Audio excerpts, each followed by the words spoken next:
Good evening, everyone. I'm the storyteller, here to help you fall asleep with these chilling horror stories.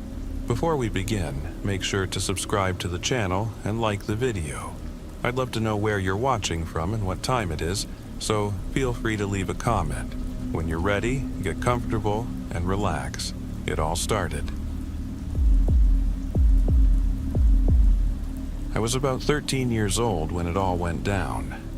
Back then, I was a shy, awkward kid, the kind who quickly became the target of ridicule and cruelty in our small West Texas town. Old superstitions and eerie legends were a regular part of conversation here, and I seemed to be the perfect victim.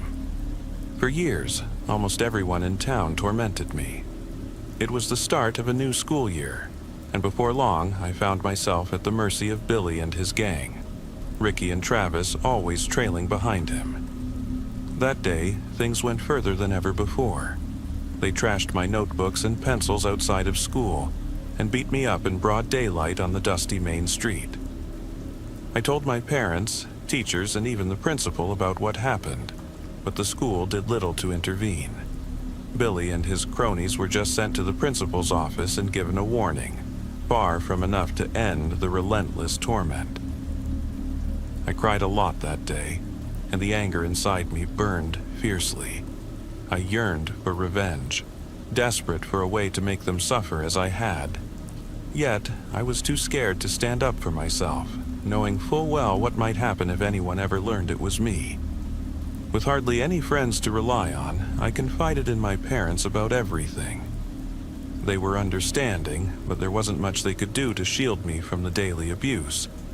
It was my only solace in a world that felt increasingly hostile. In our town, there was an old man named Jed who often tried to chat with me. My folks always warned me that he was a strange character, someone surrounded by unsettling rumors and dark tales. Naturally, I steered clear of him at first.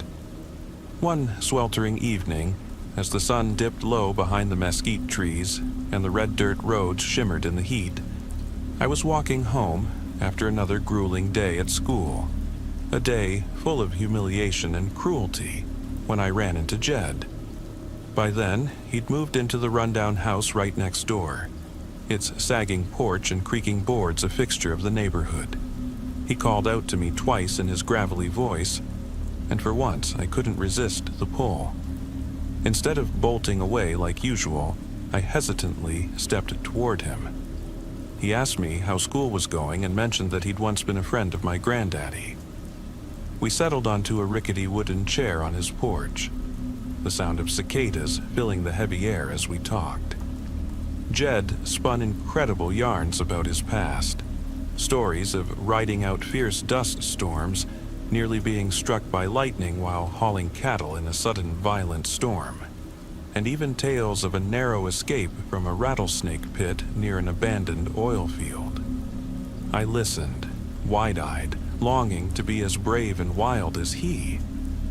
In my heart, I thought that if I could muster even a fraction of his daring, maybe I'd finally be seen as cool, and the bullies would leave me alone.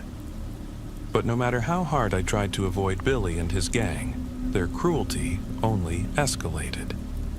They began orchestrating more dangerous pranks, hurling sharp objects, like a pair of scissors, right in my direction. One afternoon during recess, while I was scribbling away on my homework, Billy snatched my notebook and waved it in front of me as I desperately tried to reclaim it.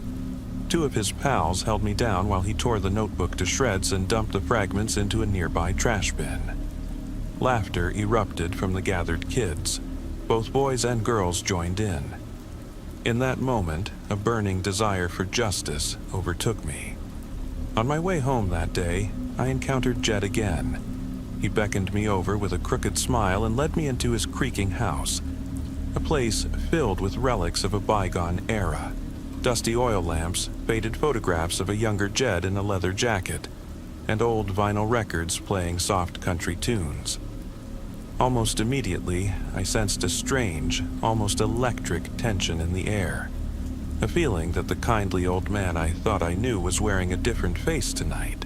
"What you got on your mind, kid? You look downright miserable," Jed asked, his tone uncharacteristically grave. Hesitantly, I began recounting the events of the day, the endless humiliations and the unbearable torment inflicted by Billy and his pals. Jed listened in eerie silence until I finished. Then his face darkened, and his voice dropped to a menacing whisper. "Do you want revenge? Do you want them to stop?" "Yeah, I want them to stop. I want them to suffer just like I have," I replied, my voice shaking with raw fury. "I'll set things in motion for you," he said, a sinister glint dancing in his eyes. "But you gotta do something for me in return." "What do you mean?" I asked, trembling. "I'll tell you when the time's right. For now, just trust me and agree," Jed replied with a cryptic smile. Even though something about him sent a chill down my spine, I hesitantly agreed. "Okay." "Then it's settled. They'll get what's coming to them," he declared, in a voice that echoed like a deep, far-off rumble over the barren plains. But the unsettling aura emanating from Jed made me uneasy.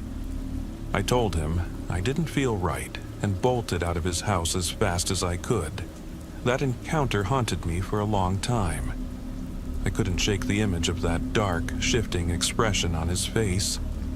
After that, I deliberately avoided him, even when he tried to call out to me. It wasn't long before my parents found out about his visits. My dad was livid. He scolded me for weeks and forbade me from ever associating with that old-timer again. I'd hear him bellowing at Jed through our thin walls, and slowly, I began to understand why the townsfolk kept their distance from him. Not long after, strange things started happening at school. Billy and his gang began skipping class more frequently, and when they did show up, they sat unusually quiet, almost as if they had been changed overnight. It was odd, because I knew these boys were notorious for stirring up trouble. I couldn't understand what had happened, and I was relieved to see the bullying finally taper off. But I had no inkling that the real nightmare was just beginning. In the days that followed, Billy and his friends fell ill repeatedly. Headaches, stomach aches, and a persistent pain in their chests that kept them confined at home. Their parents grew increasingly worried, and soon whispers started spreading around town. Had Jed's dark powers cursed them? The very thought made me smile bitterly, but it also filled me with dread, for I knew I still owed him a debt. For a week or so, nothing else happened. Whenever I saw Jed, I purposely averted my eyes, even when he tried to wave me over from his sagging porch. But after about 2 weeks of no contact, the unthinkable occurred. Jed was arrested for harassing another child. At last, I understood why my folks had warned me to steer clear of him. At first, I felt relieved that he was behind bars, thinking he could no longer hurt me. But soon after, strange accidents began plaguing Billy and his crew. Mysterious forces knocked them off balance when they climbed trees or rode their bikes along the cracked pavement of our town, and hushed whispers about shadowy figures and uncanny presences became the talk of the local diner. Some dismissed the stories as mere rumors, but many were convinced that Billy and his pals were cursed, a fitting retribution for all the torment they had inflicted on me. Even though I was glad the bullying had subsided, Jed's sinister presence continued to linger in my mind.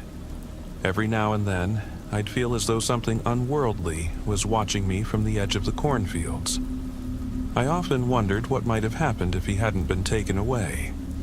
The mere thought sent shivers down my spine. Then, a shocking rumor spread through town.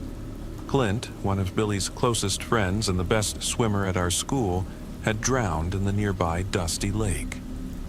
They said an unknown force had dragged him under the water, as if a ghostly hand had pulled him away while he desperately cried for help. A deep sense of foreboding gripped me whenever I thought of it. Had my deal with Jed unleashed something terrible upon us all? I spent hours that night lost in dark thoughts. As I barely drifted off to sleep, a monstrous shadow invaded my dreams. A vague, terrifying silhouette that I can now only remember in fragments. Not long after, I was startled awake by a knock at my door. It was midnight, and while everyone else in the house slept soundly, I crept to the door to see who it might be.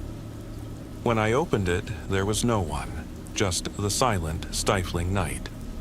I combed through the yard beneath the glow of a lone street lamp, but found nothing.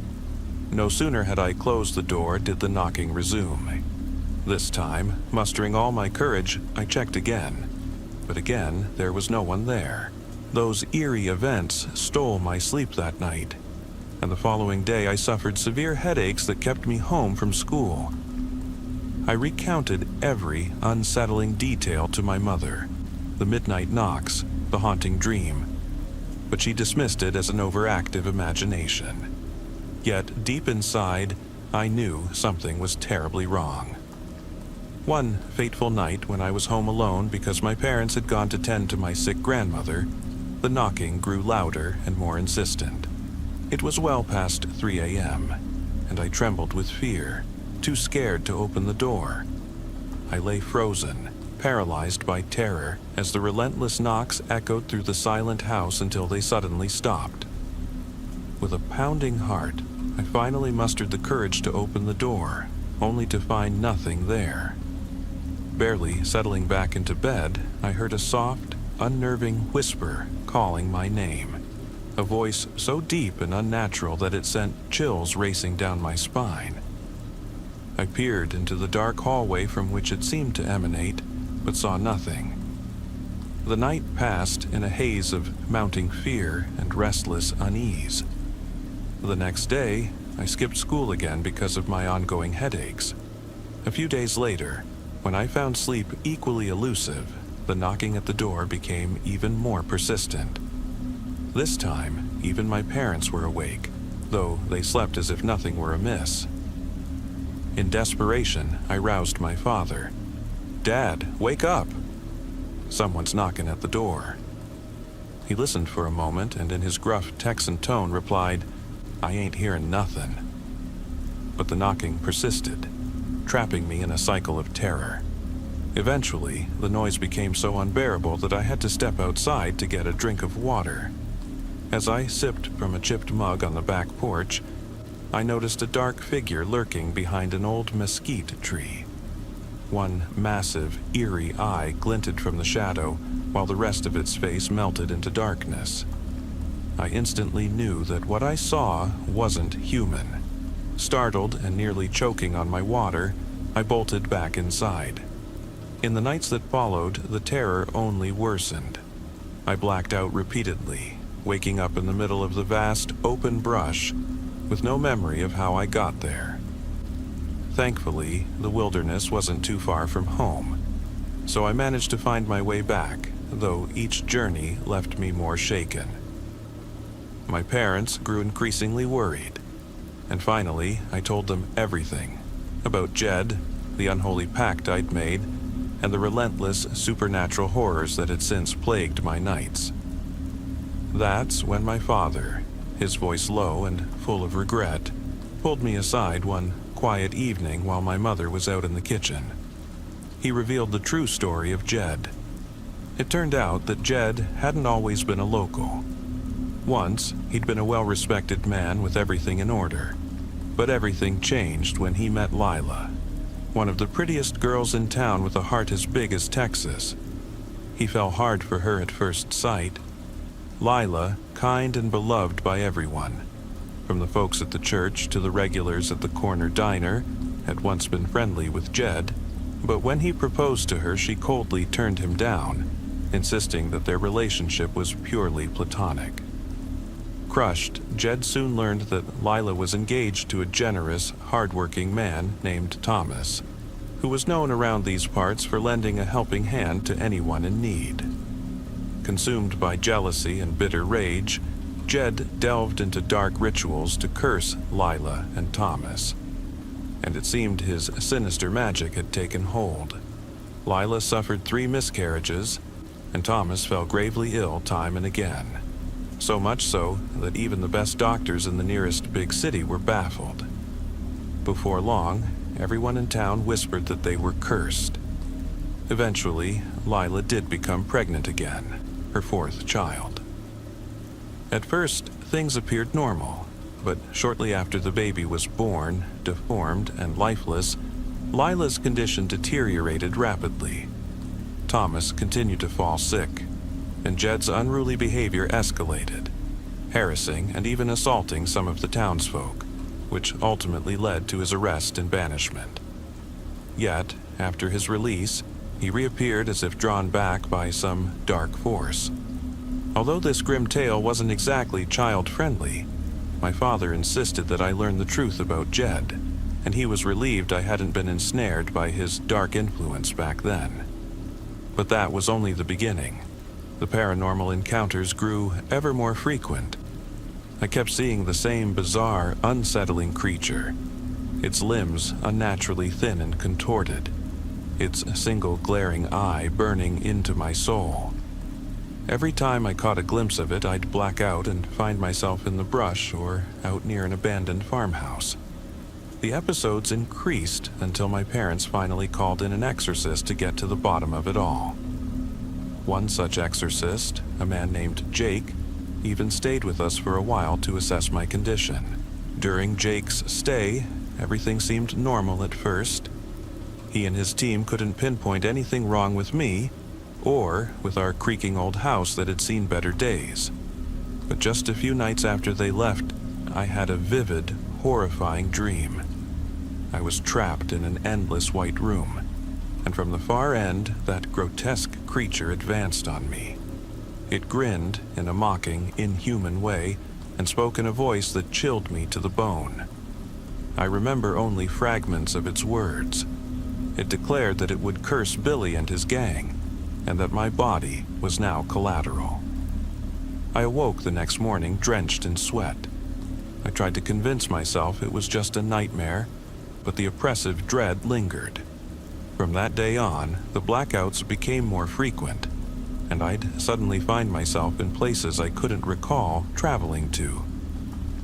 By the time I turned 16, I was nearly confined to my room, shunned by nearly everyone due to inexplicable, violent outbursts I couldn't remember. My parents had enlisted exorcists for years, yet nothing could banish the dark presence that had taken root in me.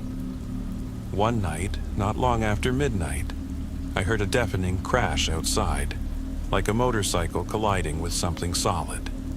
Screams pierced the still night, and I knew something terrible had happened. Once the noise died down, I overheard my parents speaking in hushed, worried tones about Billy. The next morning, another exorcist entered my room and performed strange, arcane gestures that sent me into yet another blackout.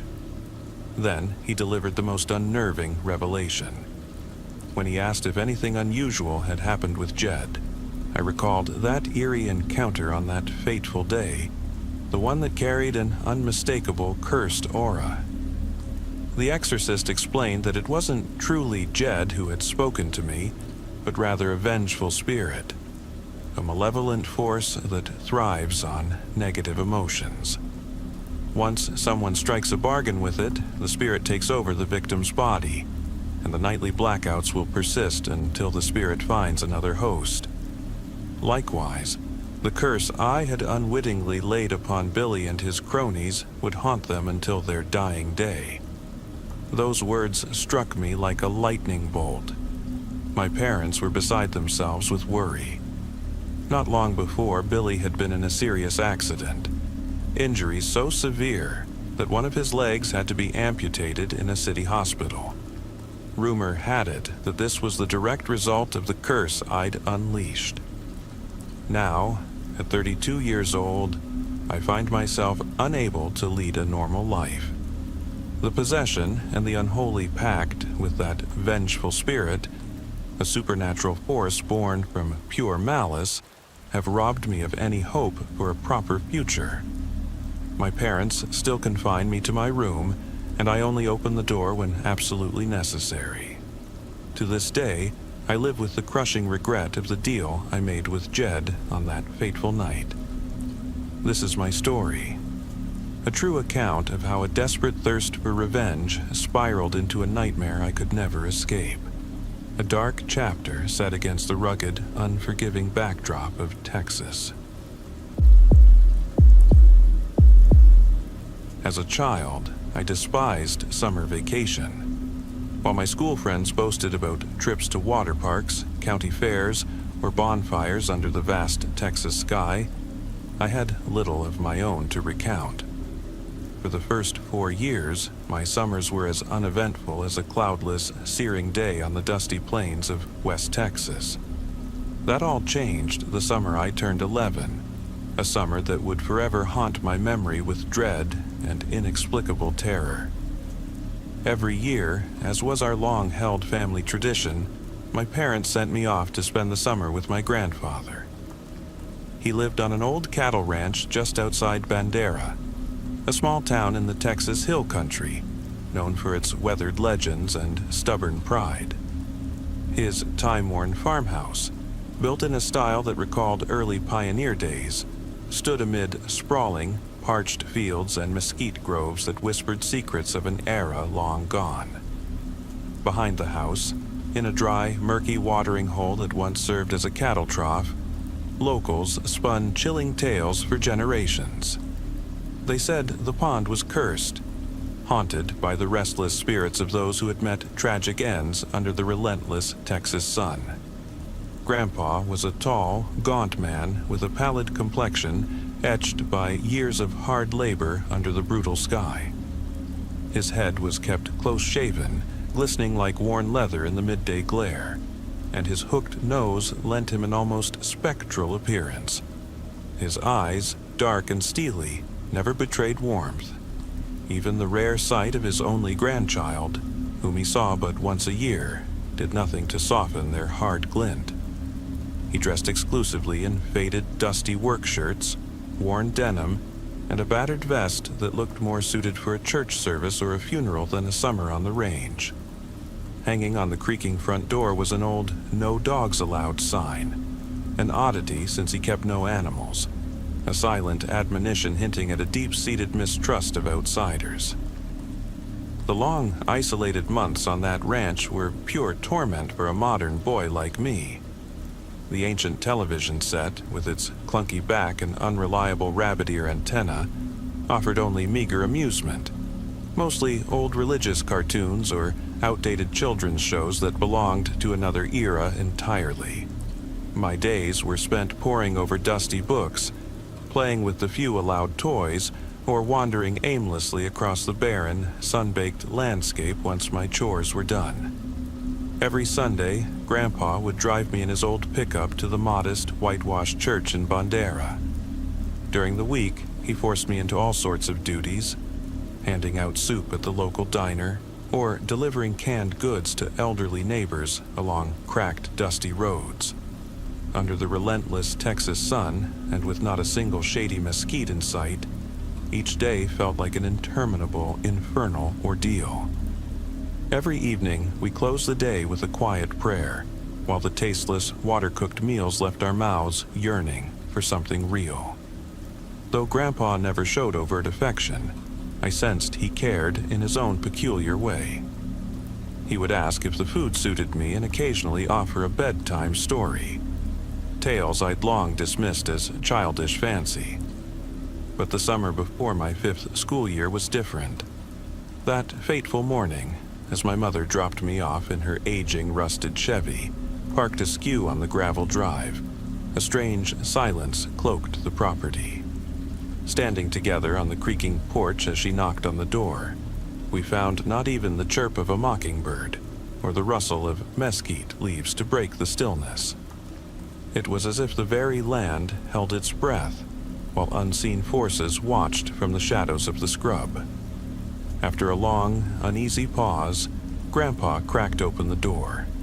His eyes were distant and startled, as if he'd forgotten that my arrival was a yearly certainty.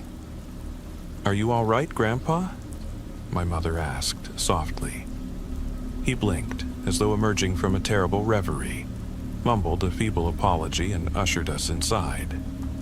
At lunch, we were served meticulously cut tuna sandwiches, triangles arranged like tiny stars, paired with skewered olives and a glass of sweet plum juice.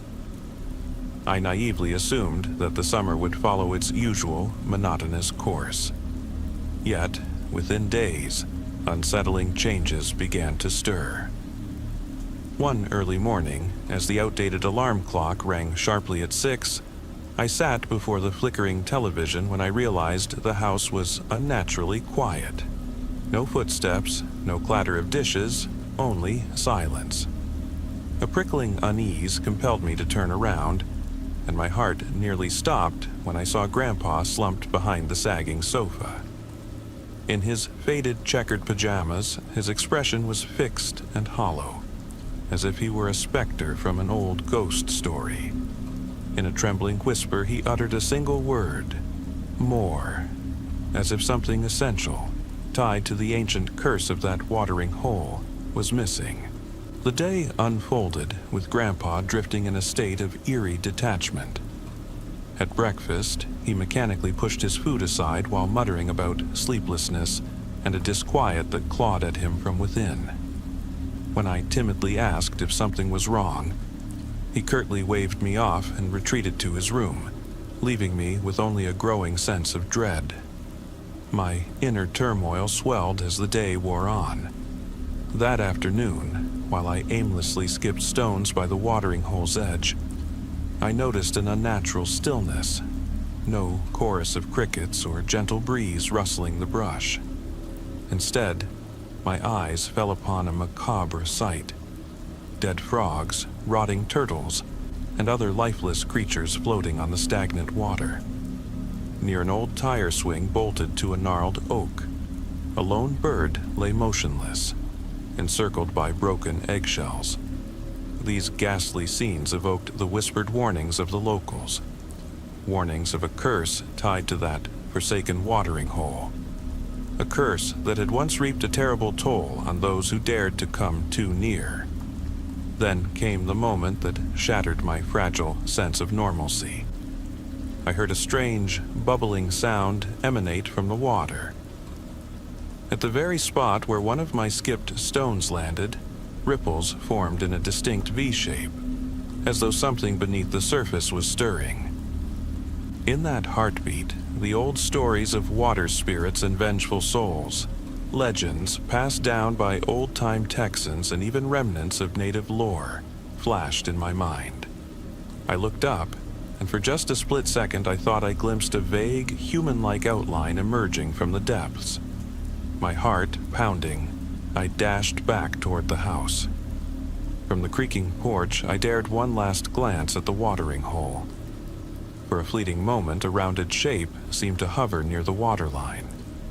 Before I could scrutinize it further, an instinctive alarm urged me to retreat to my room.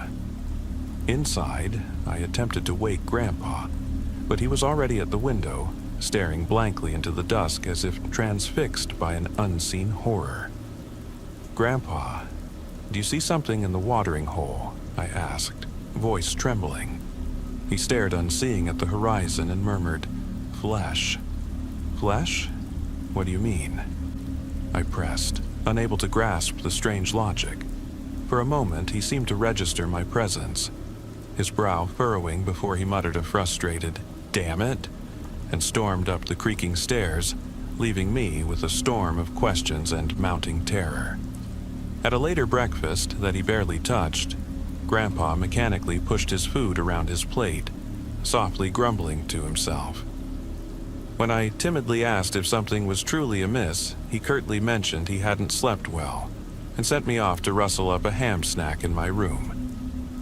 Yet my curiosity, and my fear of this unearthly behavior, compelled me to venture back outside. I crept to the watering hole once more, my eyes darting nervously over my shoulder. Soon, that eerie bubbling returned. As I turned around, a raspy, whispering voice brushed against my ear, as if carried on the wind from the water itself. "The summer isn't over, Eric. I bolted, my footsteps pounding the hard, dusty ground, while behind me an unsettling, almost maniacal laugh mingled with the splash of water, stealing my breath away. In a frantic escape, I finally reached a modest suburban home, a well-kept house in a quiet Bandera neighborhood where evening light still glowed warmly. The residents ushered me inside, provided a meal, and promptly contacted my parents along with the local sheriff. When the authorities arrived, they found no trace of Grandpa at the farmhouse. Later, his body was discovered floating in the dark, stagnant water of the watering hole. His remains decayed and grotesquely disfigured, as if the water itself had left a sinister mark upon him. My parents later speculated that he might have succumbed to a heart attack or even taken his own life, explanations that never made any sense to me. I recall my mother confiding that my grandmother, long before I was born, had met a similarly mysterious end at that very watering hole. She had wandered too far from the bank, as if an unseen force had drawn her beneath the surface. The old legends of Bandera spoke of a curse that haunted that place, a malevolent presence rooted in native lore and whispered by Spanish settlers that dictated the fate of anyone who strayed too close. My parents never discussed these events again, and when I tried to recount the disembodied voice and the ghostly figures I had witnessed, they fell silent, as though they too carried the burden of an unspeakable secret. While they insisted that Grandpa died of natural causes, I knew deep down that I had witnessed something far beyond the ordinary. A presence lurking in the Texas darkness, waiting, ever patient, for its next victim. Perhaps one day the curse will be lifted, or perhaps it will forever haunt that forsaken watering hole, a grim relic of bygone times in the heart of the Lone Star State. One thing is certain: that fateful summer forever altered my life, and the shadow of that night still follows me wherever I go. My sister Emily and I grew up in the small, weathered town of Laredo Bend, a dusty, forgotten settlement on the outskirts of West Texas, where the endless highways and rugged mesas defined daily life, while outsiders sometimes admired the stark beauty of the arid landscape and the sprawling vistas of Palo Duro Canyon in the distance. For us local kids, every day was a monotonous loop of scorching heat, dusty roads, and the unyielding sameness of small-town existence.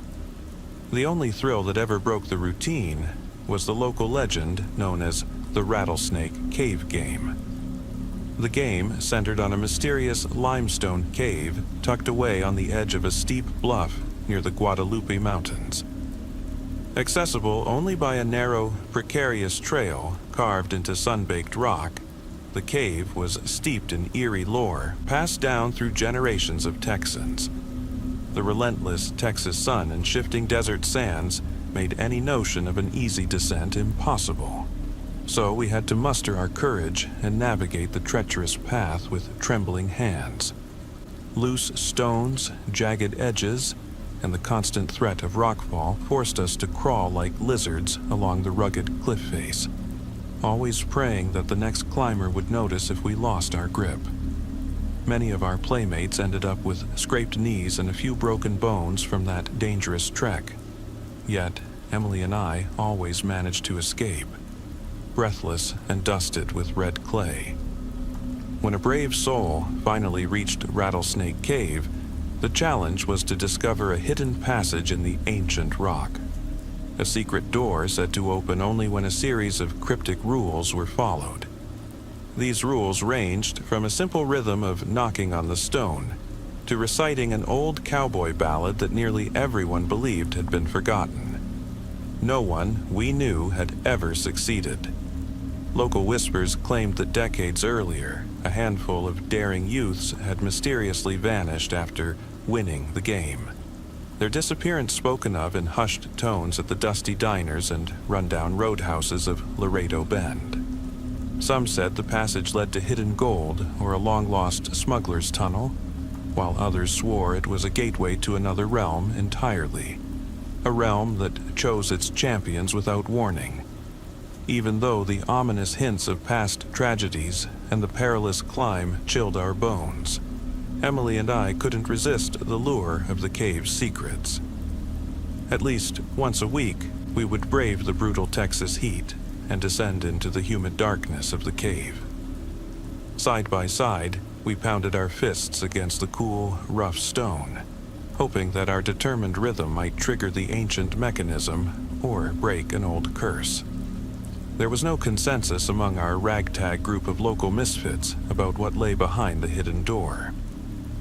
Some of our friends insisted it was the relic of a Prohibition-era bootlegger's smuggling route, or perhaps an abandoned military bunker from the days of old, while others swore it was something far older and supernatural, a passage leading to the very roots of Texas mystery. Then there were those who played only for the thrill, dismissing the legend as nothing more than small-town folklore. Emily and I often joined the latter, trading sardonic jokes as we tapped along the weathered walls, though deep inside, we both harbored an inexplicable certainty that one day one of us would win the game, even if we couldn't explain why or whom fate favored. One sweltering summer afternoon, when our parents were away on a business trip and the days stretched endlessly under the relentless Texas sun, we set out once again to challenge the cave. The usual small-town boredom had grown unbearable. The local BBQ joint and rodeo bar offered little respite from the monotony of daily life. Instead, we resolved to make our way to the bluff, determined to try a new tapping pattern and unlock the cave's secret. The trek was arduous. We clambered down the muddy, sun-cracked slope of the bluff, our voices rough from the heat and our limbs heavy from exhaustion. Dust swirled around us like a living thing, and the distant rumble of a pickup truck and the faint strains of country music drifting from a local honky-tonk only deepened the surreal atmosphere. At the cave's entrance, framed by ancient juniper and mesquite, the air was thick and oppressive. Inside, the cave was scarcely larger than a cramped classroom, its low, arched ceiling nearly brushing the heads of anyone daring enough to stand upright. Every available surface bore the etched initials and crude symbols of generations of local children, and scattered across the ground lay empty soda cans, crumpled cigarette butts, and other relics of past adventures. "Damn all this trash," Emily muttered as she kicked aside a pile of debris. She couldn't stand the thought that careless players, half-hearted in their attempts, might one day trigger the cave's mysterious mechanism before we did. "What's our plan this time?" I asked, referring to the new rhythm we were planning to test along the wall. "Last time, we went 1, 2, 3, 1, 2, 3, 1, 1. Doesn't it make no sense to repeat the same old thing?" Local lore suggested that an 8-beat rhythm might be the key to opening the hidden passage, though exactly how those beats should fall remained a mystery lost to time. "I don't know," Emily replied thoughtfully. "I was thinking maybe we could try matching it to a heartbeat. 1, 2, 1, 2, 1, 2, 1, 2, and work our way around the wall. We could even try 2 patterns at once, see if that speeds things up," I proposed. Emily shook her head firmly. "Last time, your double pattern threw me off completely. I can't concentrate unless we're in sync." I rubbed my calloused hands together, noting how the cave's cool interior stood in stark contrast to the blazing heat outside. "Should we sing the old ballad this time?" I suggested. Raising an eyebrow, Emily gave me a sidelong glance. "You do it. I always feel like a damn fool when I sing." "Maybe that's because you are," I teased, half in jest. "Get off my back," she snapped, though I could see a wry smile tug at her lips as her dark hair fell around her face like the fringe of a worn cowboy hat. "Come on, just speak it if you're uncomfortable," I offered. "But it's a song, isn't it? It only works if you sing it," she insisted. Hell, we don't even know if any of this matters. Maybe a little two-step would work too, I added with a chuckle. In a sudden outburst of frustration, Emily shoved me aside and moved to the far side of the cave. "You're messing everything up. Just stick to the tapping, okay?" she demanded. With that, we both fell into a determined silence. Slowly, we inched along the cool wall, our smartphones providing dim light as we pounded on the stone from the bottom upward in a steady, almost hypnotic rhythm. 1-2, 1-2, 1-2, 1-2. I could hear Emily begin to softly sing, a haunting, measured tune that seemed to blend with the ancient rock as her lips nearly brushed its surface. Rattlesnake Cave, oh dark and grim, open the night so stark and dim. Though the words sounded almost innocent, Emily's clear, powerful voice, once honed in the local church choir before she'd grown shy, now carried a desperate determination. It was as if she was fighting fate itself, striving to become the one who would unravel the mystery of the hidden passage that had swallowed so many before her. I felt an overwhelming urge to triumph alongside her, to conquer the cave as my heart pounded in time with our tapping. Our voices, the clatter of our fists, and the ambient sound of the desert wind created a rhythm that resonated through the cave's shadowy corridors. Until, suddenly, something shifted. An oppressive, creeping unease descended upon us, snuffing out the thrill and replacing it with a terror reminiscent of childhood nights when I'd run from imagined monsters lurking in every dark corner. "Emily," I whispered urgently, "let's get out. We've lost. We can come back next week." But she would not heed my words. Even as her singing died down, she murmured unintelligible words while striking the stone with increasing ferocity. I noticed deep red streaks forming on the weathered rock. "Em, please, stop!" I cried. She whipped around sharply, but before she could utter another word, her right arm suddenly burst through the wall. Not into a hidden chamber or secret passage, but into a yawning abyss of pitch-black void, a darkness so complete that even the feeble light from her phone faltered. Her arm, ensnared up to the elbow by this living darkness, gave way as she lost her balance and plunged into the chasm with a blood-curdling scream. Her scream was swallowed by the void, as if the darkness itself had devoured it.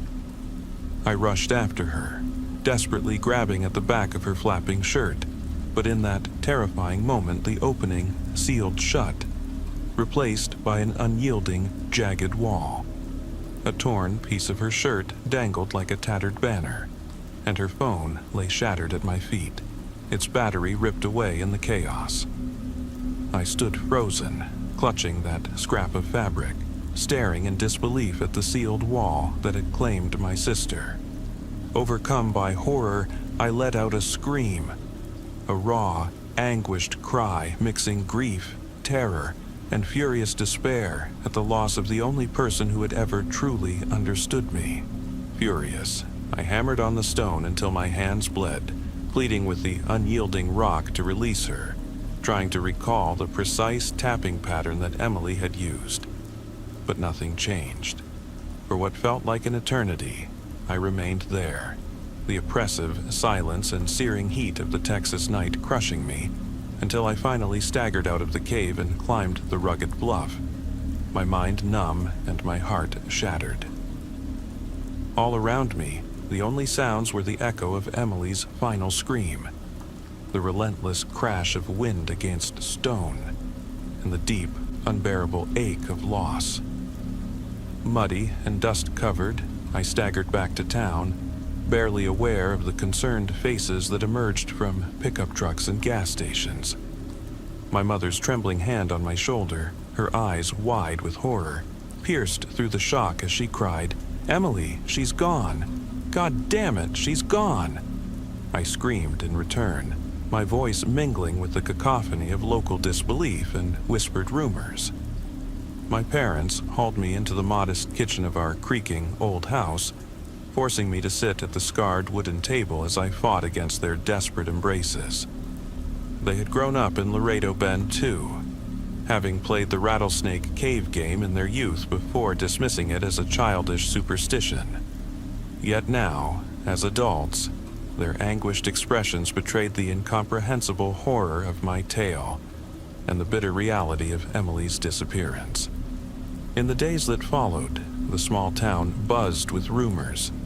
The local sheriff launched an exhaustive investigation, interrogating me until my words ran dry. Volunteers scoured the rocky outcrops and desolate washes near the cave, searching for a body or any sign of foul play. When nothing was found, I faced further questioning, with insinuations that I might have been responsible for Emily's injury, or even tried to cover up the unexplainable events. Nothing could be proven except that I had been driven to a state of utter hysteria. My parents, silently burdened by guilt and despair, fought fiercely in local media, distributing flyers at the town's dusty gas stations, giving impassioned interviews on the local radio station, and gathering every scrap of hope that Emily might still be found. Their desperate efforts took a toll, leaving them gaunt and broken, like survivors of a relentless drought. Over time, they drifted further from me, and the growing chasm in our family deepened when I was suspended from school after a violent altercation with a classmate named Samuel Thompson. "Did you hear your sister won the rattlesnake cave game?" Samuel sneered one crowded hallway, trailing me with a greasy smirk. "How'd you even manage that?" He wasn't the first to mock me, but when he saw the haunted look in my eyes, the other students quickly backed away. Yet Samuel persisted, following me even as I tried to blend into the throng of disaffected teens. "You're talking trash," he jeered. "Bet you've never even set foot near that cursed cave." "Oh yeah?" I snapped, my anger flaring. "Then where's my sister?" Samuel shrugged, his self-satisfied grin widening. "Probably ran off with some drifter. Everyone knows how she was." In a blind surge of fury, I struck him hard across the face, only to be separated by a throng of classmates before the fight escalated further. In the weeks that followed, barred from school and haunted by the cave's grim legacy, I drifted in a daze between the barren outskirts and the lonely confines of home, waiting for a sign of Emily's return, a sign that I dreaded might never come. Sometimes, when I ran my hand along the coarse walls of the cave, I could almost hear her anguished cries or catch a whisper of her voice, as if she were desperately trying to convey her suffering from within the darkness.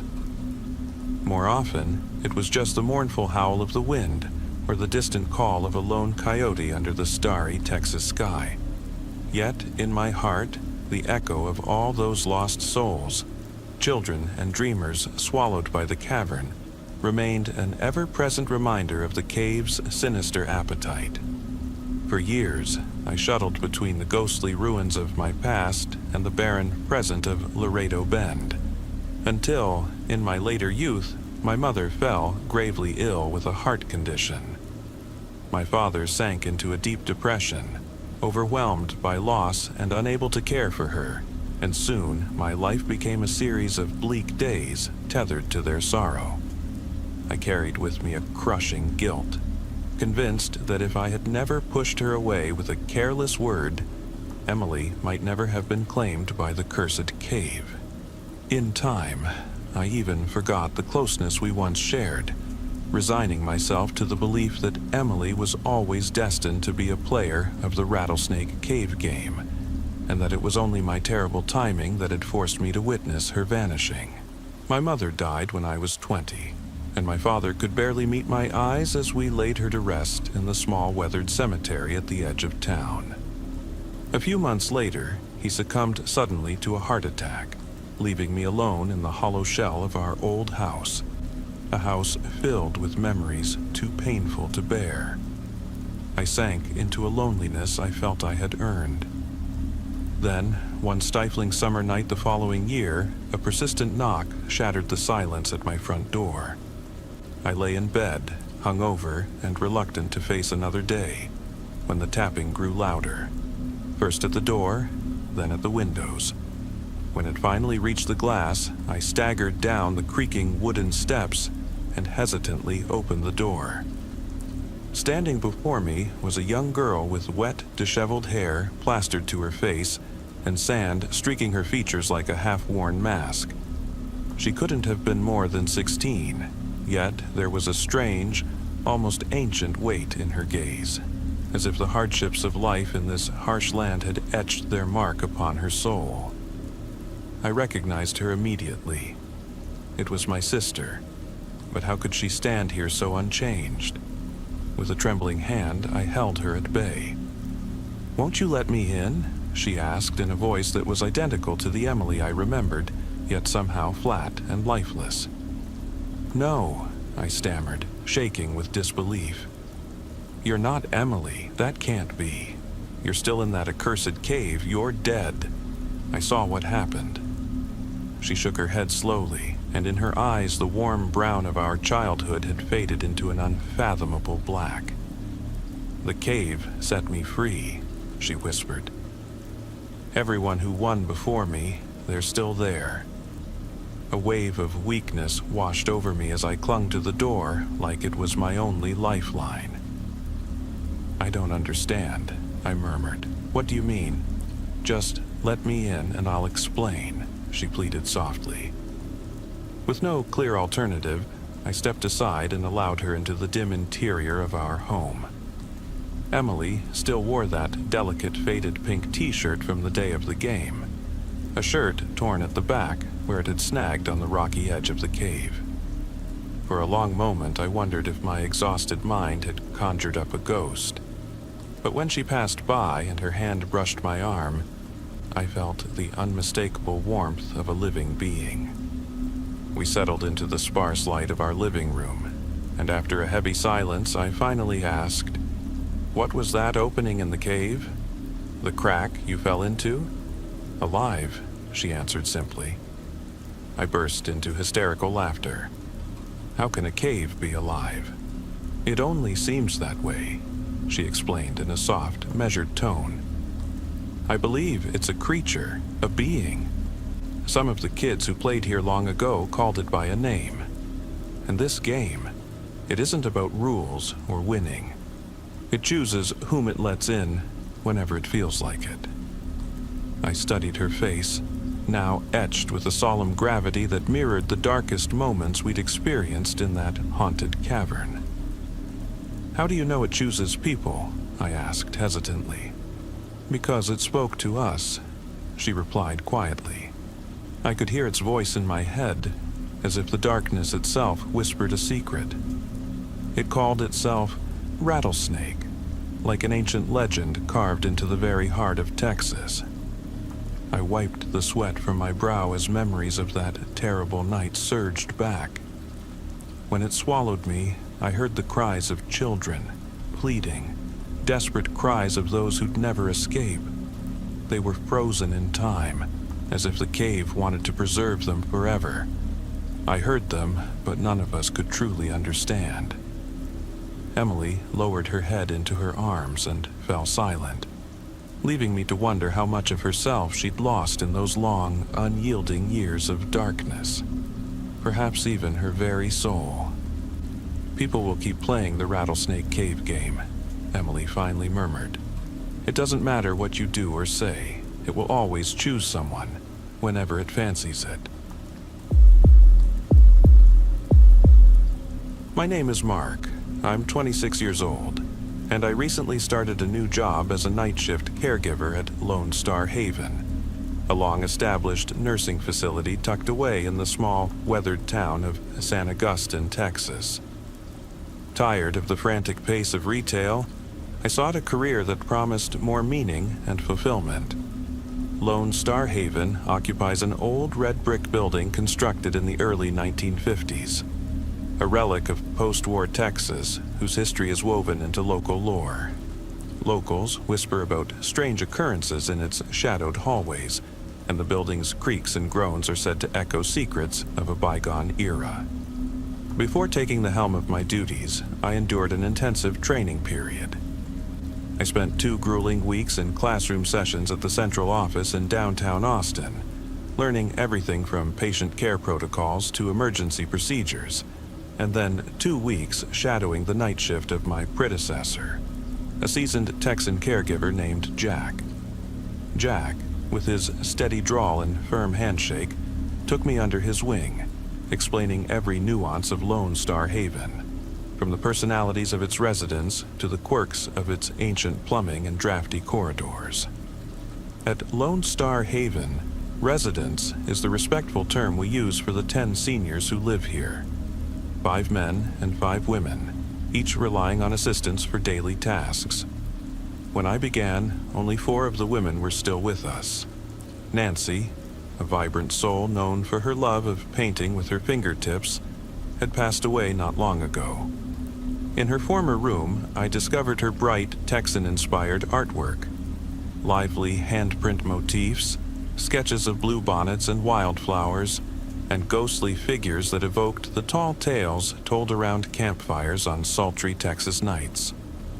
On her neatly made bed lay handmade cards, tokens of love and shared sorrow from the other residents.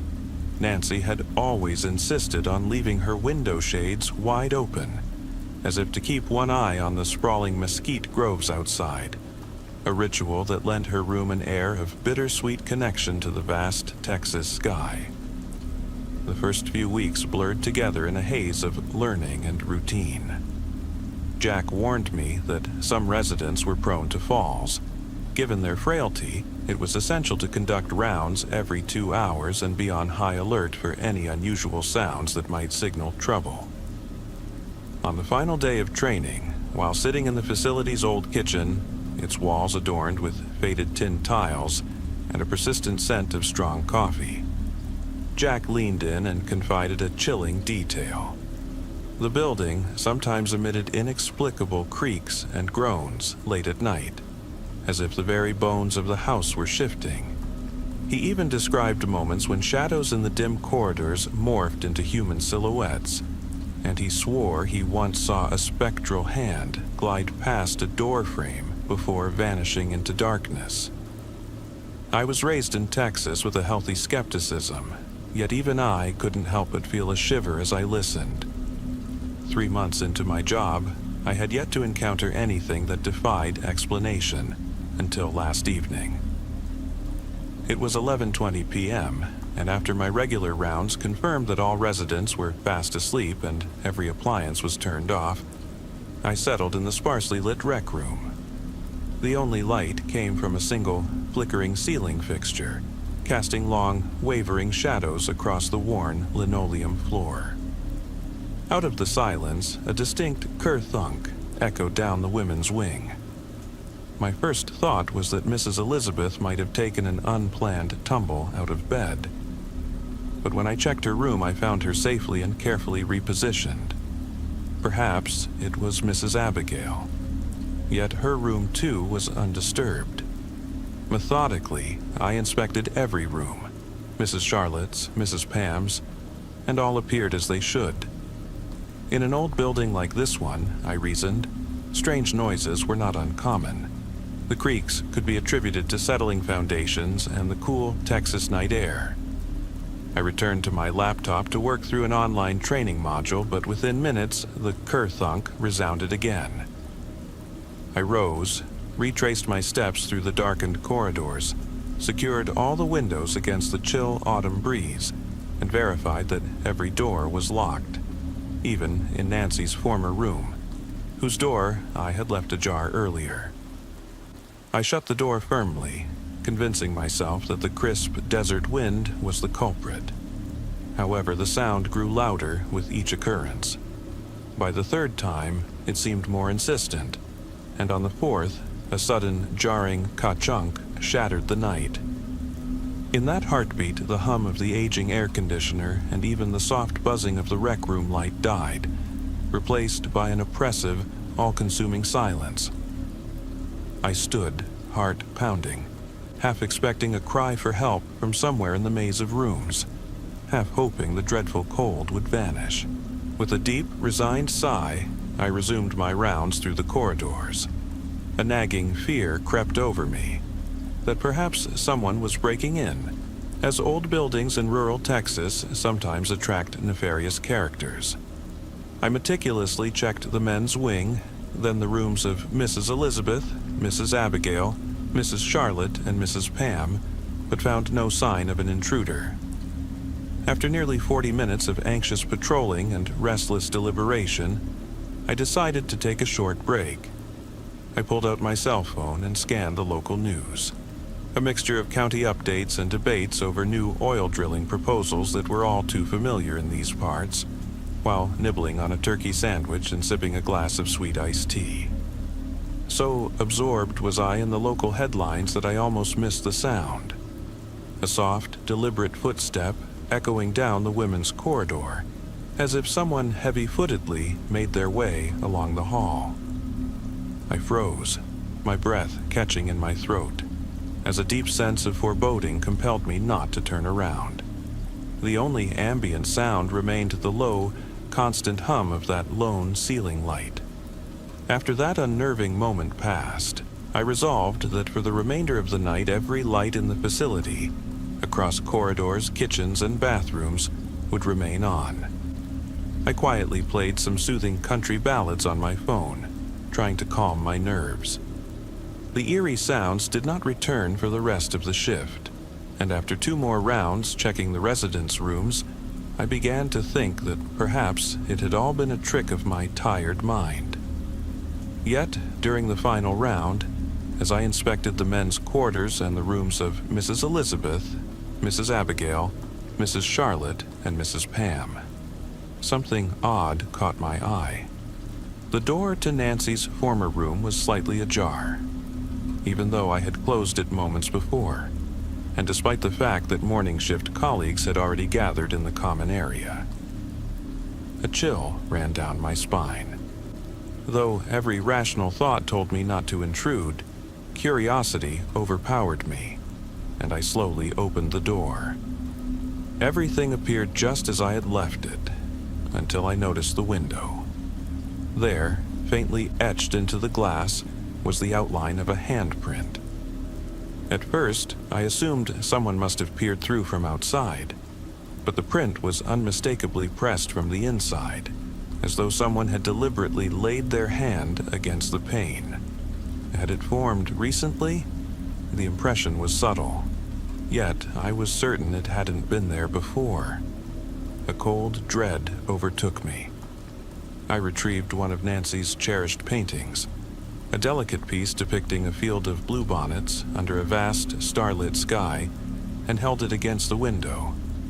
The colors and patterns of the painting seemed to merge perfectly with the mysterious handprint. Just then, a colleague called out to me, and I hastily returned the painting, desperately trying to banish the eerie vision from my mind.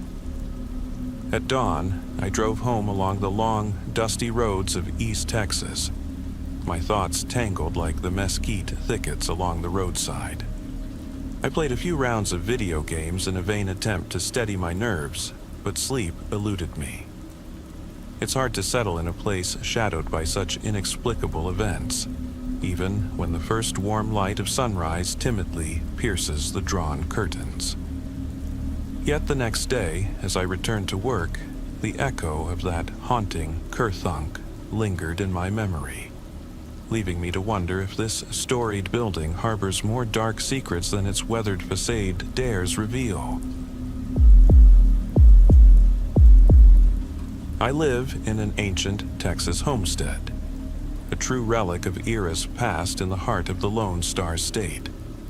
Originally built in the early 1800s as a sprawling ranch house on a vast plot of land near a now-forgotten cattle town, the property was later divided into 2 separate residences by the 1850s to accommodate the growing frontier. In what once was my front yard, a once bustling rail depot connected the local community to the far-flung reaches of the Southwest, a vital artery reminiscent of those gritty, dust-choked hubs that fueled Texas's expansion. With such a storied past, it was hardly surprising that tragedy, mysterious deaths, and, according to local lore, passed down over generations. Ghostly apparitions had become part of its legacy. One legend, in particular, spoke of the White Lady, a spectral figure said to wander these grounds, her pallid face a perpetual reminder of lost hope and unfulfilled promises. I, Matthew, had never been one to entertain ghost stories or the supernatural. I prided myself on finding logical explanations for every odd occurrence, until the night that shattered all my certainties and challenged the very essence of reason. My basement is a dark, unfinished space that bears the unmistakable mark of time's slow decay. Massive stone walls, their rough plaster chipped and weathered by relentless Texas sun and violent storms, seem to murmur silent tales of generations past. The floor is a patchwork of compacted clay and scattered remnants of old wooden beams, while the ceiling, barely a head-high barrier, gives the room an oppressively claustrophobic feel. It's bitterly cold down there, even more so than a winter's night on the plains. And woe to anyone daring to descend in flimsy boots, for worn soles and battered heels are an inevitability. Yet all these physical hardships pale in comparison to the true mystery that haunts the depths of this house. Every time I venture into the basement, without fail, the door is found slightly ajar. The entrance itself is peculiar, an unassuming inner door that remains securely locked from the inside, coupled with two massive, rusted metal doors on the exterior. These doors, their dark green finish worn and pitted by decades of harsh weather and scorching heat, appear almost fused together as if by some unseen force. Beyond them lies a narrow flight of stairs leading to an old wooden door. Even if one musters the strength to force open the stubborn metal barriers, the wooden door is secured from within by a slippery, antiquated sliding bolt. A mechanism with a faded, almost chalk-white finish that defies the logic of modern locks. Under normal circumstances, everyone in town steers clear of the basement. It is cold, foreboding, and appears utterly devoid of any immediate value. Yet this strange door, as if guided by its own will, always remains just a fraction open. I often jest with my kin over barbecue dinners and evening porch sittings. Whenever the supernatural is mentioned, I half-seriously remark that they should take a closer look at that recalcitrant sliding bolt. A lock that stubbornly refuses to behave as any proper Texan door should. Usually, the gap is no more than a couple of inches, never fully open. We only descend to check on its state. Open, close, lock, then retreat back upstairs. But in recent weeks, the door's peculiar behavior took on a far more menacing tone. At first, the gap was a mere 3/4 of an inch. I closed and locked it as usual. The following week, the gap widened to nearly an inch, barely noticeable yet unnerving. Then, in the third week, it suddenly swung half open. Though unsettling, I dismissed it as one of the odd quirks inherent to old Texas homes. After all, a door that opens on its own isn't unheard of in these parts. I closed it, locked it, and left the basement. However, during the 4th and 5th weeks, the gap reached alarming proportions. Each time, the door swung wide enough to nearly brush against the adjacent wall, a sight that sent an icy shudder down my spine. The dusty, clay-stained floor showed no footprints or signs of intrusion. It remained the same cold, damp chamber, yet now with the door completely unlatched. And still, as always, I closed it, locked it, and exited. Whenever I recounted these strange occurrences to my neighbors at the local diner, or during chats at the feed store, they'd ask, "Why won't your basement door stay shut?" My only response, with a rueful smile, was, "It seems my basement door just refuses to close." On my 6th descent, however, the door was, to my surprise, closed and firmly locked. I stepped down to verify that everything had returned to normal, and indeed, all appeared as it should. Just as I turned to leave, I misstepped on the third stair. Then, out of nowhere, I heard a faint, almost imperceptible click, the sound of that sliding bolt releasing. My eyes were fixed on it as a thin gap slowly formed between the door and its frame, accompanied by a long, agonizing creak, as though some invisible force were prying it open. A cold wave of terror swept over me as every hair on my arms and back stood on end, and I could not tear my eyes away from what lay beyond the widening door. Frozen on those creaking steps, I watched in disbelief as the door snapped shut, and in its place, instead of the familiar view of 3 gray concrete steps leading back to the metal doors, there appeared a small platform from which a long, steep staircase descended into darkness. This staircase, illuminated only by sporadic, dim lanterns placed about every 20 feet along its length, exuded an otherworldly glow that was both inviting and terrifying.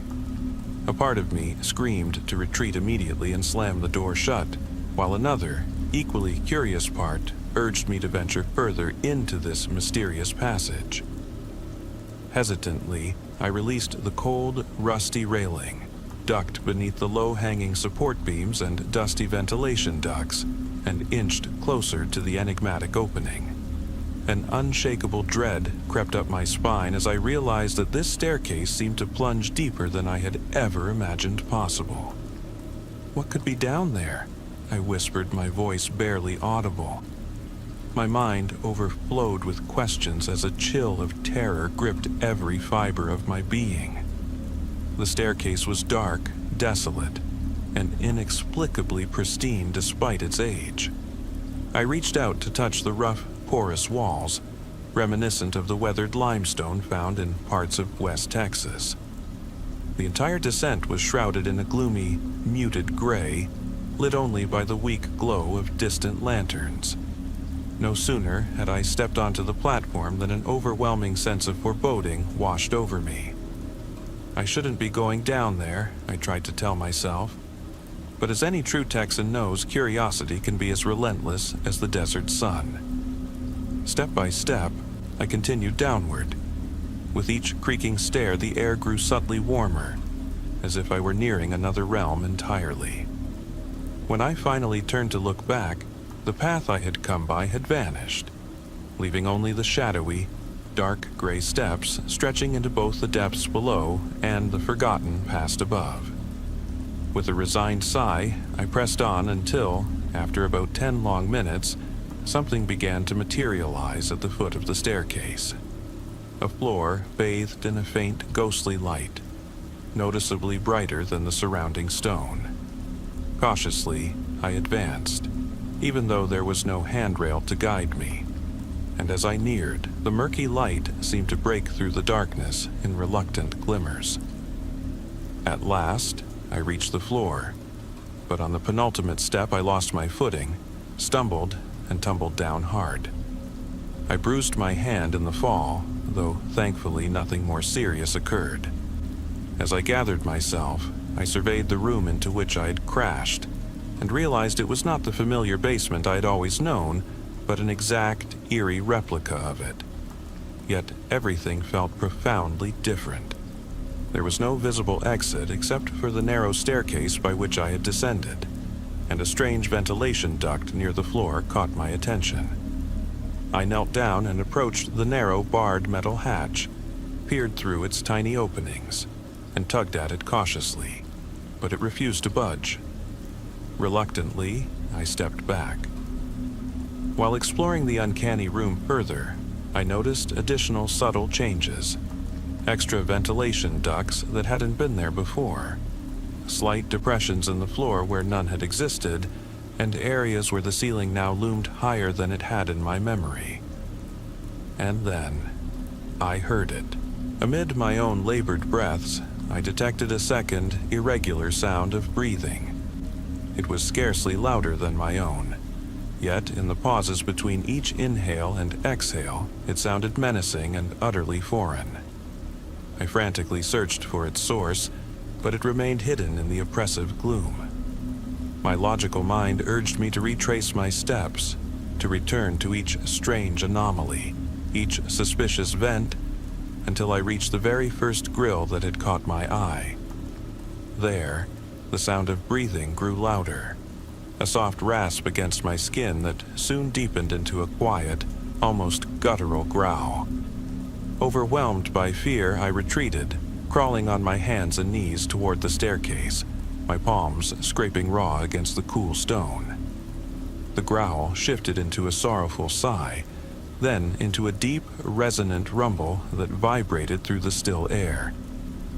When I finally reached the staircase again and began climbing, a sudden, loud screech of metal from a grated wall shattered the eerie silence, followed by frantic, scratching sounds. Something had burst forth from that cursed ventilation duct. Without a backward glance, I transformed my measured pace into a desperate sprint. I was determined to escape this hellish mirror of my own basement. Whatever sinister presence now pursued me cared little for whether I could understand its nature. The only priority was to flee this labyrinthine stairwell as quickly as possible. I ran, faster and faster, until my legs grew numb and my head pounded with relentless pain. Yet the terror was never far behind. When I finally reached the upper landing, a surge of adrenaline filled me with renewed determination. My heart hammered as I slammed the door shut with every ounce of strength, the deafening crash of splintering wood and shattering metal echoing through the silent Texas night. Seconds later, I felt that unearthly force closing in. I bolted up the second flight of stairs, dashed out of the basement, and reached the main house, an old homestead that, despite its deserted appearance, now pulsed with a haunting emptiness. No sooner had I shut the front door than I heard a sinister crash from below, the sound of the wooden door shattering under the force of its impact. Without hesitating, I burst out into the cool Texas evening. Outside, standing in my overgrown front yard, where wild bluebonnets and scraggly mesquite trees swayed in the gentle breeze, I paused to catch my breath. As I turned to look back at the house, a chilling sight froze me in place. Reflected in the stained glass window of the front door were a pair of piercing brown eyes, framed by dark, disheveled hair, and a pale, almost spectral complexion, fixed intently on me. My heart sank, and my eyes widened in a mixture of horror and disbelief. Was that me? The grim legend whispered in the backroads and small towns of Texas, the tale of the White Lady, who was said to have met a tragic fate within these very walls, now seemed to materialize before my eyes on that fateful night. In that moment, as the boundaries between reality and myth blurred into one terrifying truth, I knew I had become witness to an event that transcended the ordinary and plunged deep into the realm of the truly supernatural. Some say that landing a job that lets you retire at 20 is a dream come true. But when you work in West Texas tracking down the unexplainable, it's anything but paradise. After all, a life suddenly free of worry can quickly become mind-numbingly dull, unless you're flush with cash. And even then, the job that promised early retirement was never really worth the price from the start. I was once employed on a 5-year contract by the enigmatic Walker family, a bloodline as old as the dusty legends whispered around campfires on the barren plains of Texas. The Walkers were steeped in local lore, their roots entwined with the very history of the state, and they preferred to remain hidden in the long shadows of old ghost stories. Though the contract paid generously, it wasn't renewed. Apparently, constant exposure to supernatural forces was believed to warp the mind beyond repair. That, however, didn't stop me from chasing the unexplainable. I loved my work, and I was damn good at it. Only 1 in 10 paranormal hunters ever made it through an entire case without losing their nerve. I firmly believed that anyone who used common sense rather than chasing after a quick buck could become a skilled investigator of the otherworldly. Still, most of my colleagues signed contracts worth millions, blissfully ignorant of the real risks lurking behind every shadow on the dusty back roads of Texas. Drawn by the lure of a mystery that defied explanation, I found myself in the remote outskirts of a small town near Big Bend, a place where even the wind seemed to whisper old secrets. Our town sat on the edge of a notorious stretch of highway locals had dubbed the Devil's Pass, a trail rumored to be soaked in ancient, potent magic. In recent years, my investigations had often ended with nothing more than mild paranoia, much like the inexplicable mold outbreaks in abandoned ranch houses. But this case was different. In the brutal winter months, 4 people had vanished under circumstances that defied logic. In remote Texan communities, it wasn't unheard of for someone to disappear without a trace, often leaving behind only an abandoned pickup on a lonely dirt road, only to reappear when spring thaw uncovered buried memories. But this winter, the disappearances had come in rapid succession. The missing weren't simply lost in the vast desert. They'd been seen one night only to vanish, as if swallowed by the thirsty earth by morning. The local newspaper had even whispered of a serial killer, and the sheriff's department was on high alert. I, however, suspected something far more otherworldly was at play. My own investigations of deserted homesteads revealed no sign of a human predator.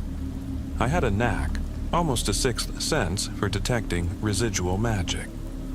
Every entity leaves behind a signature, a glimmer of supernatural energy that, to me, was as legible as an open ledger.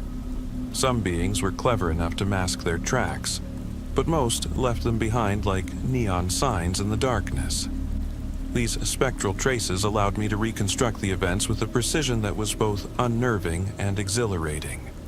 This particular series of cases was perplexing, not because the force was adept at hiding its tracks, but because it left them in a brazen, almost mocking fashion. The homes of the vanished were awash with swirling, silver energy that danced in the cold night air like reflections on a polished saloon mirror. Under the clear, starry skies of West Texas, this otherworldly glow rivaled even the brilliance of a desert sunrise. Despite the challenge in gauging the full extent of this entity's power, its arrival was unmistakable, like a wild bronco charging through a quiet general store. Hunting the paranormal in Texas is far from glamorous. Much of the time is spent waiting in isolation, perched on the edge of long-forgotten ghost towns, eyes scanning the horizon for that single sign of a creature's movement. I often found myself alone under the vast expanse of a midnight sky, keeping my wits about me while savoring greasy late-night barbecues at roadside diners. But one fateful night, my wait was cut short by an urgent call that rattled even my steely nerves. It was 2 a.m. in my battered pickup, its radio softly playing a classic country tune, when my scanner lit up with a frantic alert. "Sheriff, do you copy? This is Sheriff Thompson. There's an emergency out near the Hollister homestead," came the gravelly voice over the radio. On the other end, the steady drawl of local law enforcement crackled through. "Yeah, I'm listening. Go ahead, Miss Carter," Sheriff Thompson replied. "Miss Carter here. Your husband has been reported missing. We need you to mobilize immediately," she said. Sheriff Thompson's voice carried a hint of resignation. "I'm on my way, though I reckon old Mr. Hollister has wandered off again in his confused state." The Hollisters were a kindly, elderly couple, lifelong residents whose romance was the stuff of local legend. Mr. Hollister, afflicted with advancing dementia, was known to roam aimlessly on moonlit nights. But given the recent spate of mysterious vanishings, I couldn't shake the feeling that something far more sinister was afoot. I decided to head out myself.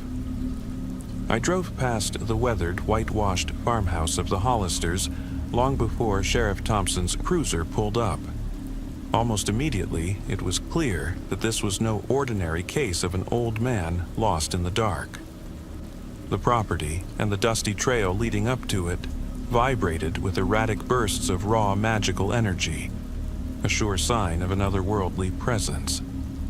I knew I had to act fast to rescue Mr. Hollister before he fell prey to whatever was stalking him. After another mile along a deserted stretch of road, I spotted a glimmering trail veering off into a thicket of mesquite and scrub. I pulled over, switched my truck into park, opened the back, and grabbed my well-worn case of tools. The case felt light, yet was packed with every gadget a seasoned paranormal investigator in Texas might need. Without hesitation, I ventured into the dark, whispering brush. It had been a long time since I'd embarked on such an electrifying hunt, and the surge of adrenaline almost made me forget the lurking danger. Under a sky studded with stars and guided only by the pulsating shimmer of residual magic along Devil's Pass, the scene felt as surreal as a long-forgotten frontier legend. My excitement, however, made me careless. I soon overlooked the devious traps that supernatural beings in these parts are notorious for. Upon reaching a small clearing, I found Mr. Hollister seated motionless at its center, encircled by fresh, restless magic. I figured I could quietly secure the old man, get him to safety, and then track down the creature responsible. My misplaced confidence, however, would prove fatal. Barely had I stepped into the clearing when a tremendous crash echoed through the mesquite grove, like a boulder had tumbled through the scrub. Reflexively, I ducked, narrowly evading a shower of debris, yet failed to spot a concealed trap. With a violent thud, my head slammed against a fallen oak, and everything went black. When I came to, the night was as pitch black as a Texas coal mine, and nearly every trace of magic had dissipated. I heard a faint rustling in my tool bag, but without the guiding glow of supernatural energy, I could barely make out anything. My frantic struggle to free myself from the trap seemed to provoke the unseen presence. I sensed it lifting its head, and though I couldn't see its face in the inky darkness, I knew instantly it was watching me. "You sure have an impressive array of tools, Hunter." A mocking, almost sardonic voice sneered from the gloom. I froze. Not only could this creature speak, it also knew exactly who I was. In that heart-stopping moment, genuine terror gripped me, a sensation I had seldom experienced in all my years chasing shadows in the Texas night. "If you let me out of here, you'll regret it. I'll make sure you—" I began, only to be cut off. "Ha ha, human," it retorted with a chilling chuckle. "You won't get away that easily. And when my employer, my mentor, finds out, he'll put a bullet in your supernatural behind," I threatened. A creature that could talk and coordinate with others left only one grim possibility. But before I could dwell on that thought, a blinding white light tore through the darkness. Unbridled, raw magic enveloped me, and the ropes binding me snapped with a violent jerk, sending me sprawling onto the cold, unforgiving ground. Lying there on the hard, dusty soil, gasping for air, I noticed a subtle movement amid the dying light. Right before me, on the frosty ground, stood a diminutive creature, no taller than a yard, but unmistakably cunning in local legend. In Texan folklore, such tricksters were known for their mischief and irreverence, akin to the legends of small-town spirits and desert fairies. "Sit tight and wait it out," the impish creature quipped, before nimbly approaching Mr. Hollister and gently tapping his forehead. As if bewitched, the elderly man immediately rose, ready to follow the tiny being's every command. With a mocking glance in my direction, the little trickster turned and vanished into the starless darkness alongside Mr. Hollister. "Have a little fun for me. The real party starts when I get back," it called over its shoulder. Left alone in that eerie clearing, I watched them disappear into the night. It would be a long while before that impish creature returned. After all, an old man can't outpace a mystical guide. With no other choice, I steeled myself for the next stage of this bizarre pursuit. And so it is still told on those long silent nights in West Texas. A tale of an eerie evening when the lines between the real and the paranormal blurred so completely that it sent shivers down the spine of every local who heard it. It was a case that chilled the blood of even the bravest souls and rekindled the old legends of the Lone Star State. I hardly expect anyone to believe this tale. I'm not even sure I do myself. But I had to share it. I needed someone to listen, someone who might understand, or perhaps have experienced something similar. Because lately, it feels as though I'm slowly losing my grip on reality.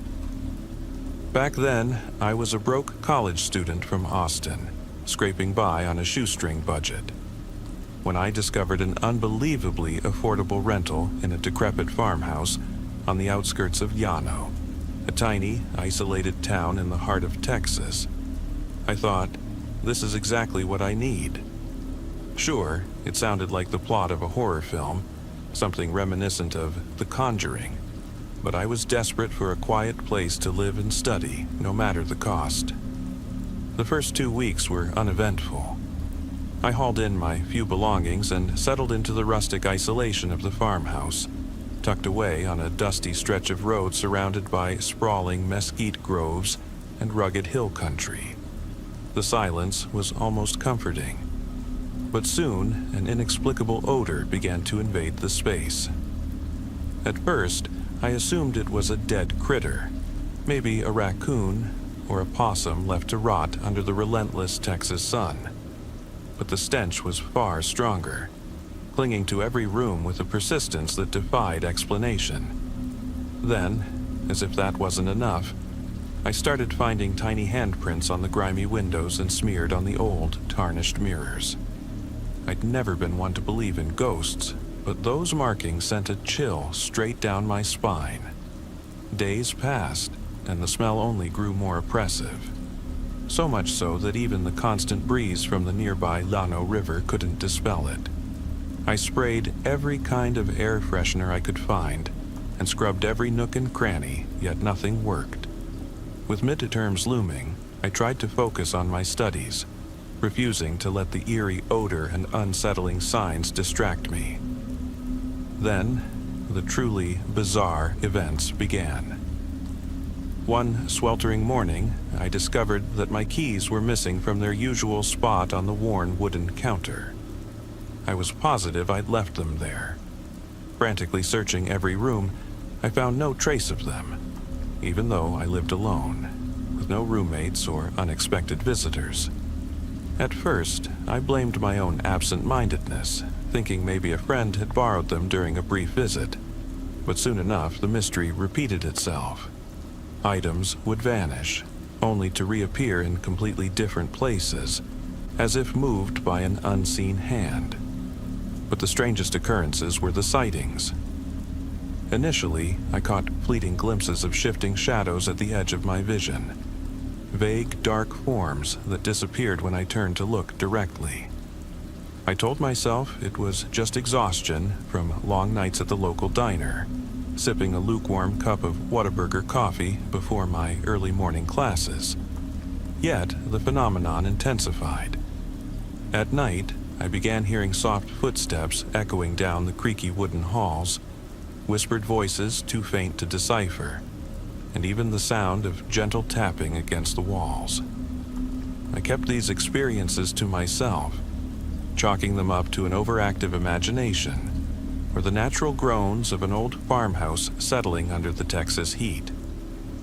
One muggy summer evening, as I lay in bed fighting off sleep, An ear-splitting scream tore through the stillness, a scream that vibrated with raw anguish and terror. My heart pounded as I leaped from the bed, convinced someone was in distress. I bolted out into the moonlit yard, where the only light came from a distant oil lamp at the local gas station. But outside, there was only an oppressive silence, the vast, empty Texas landscape stretching out in every direction.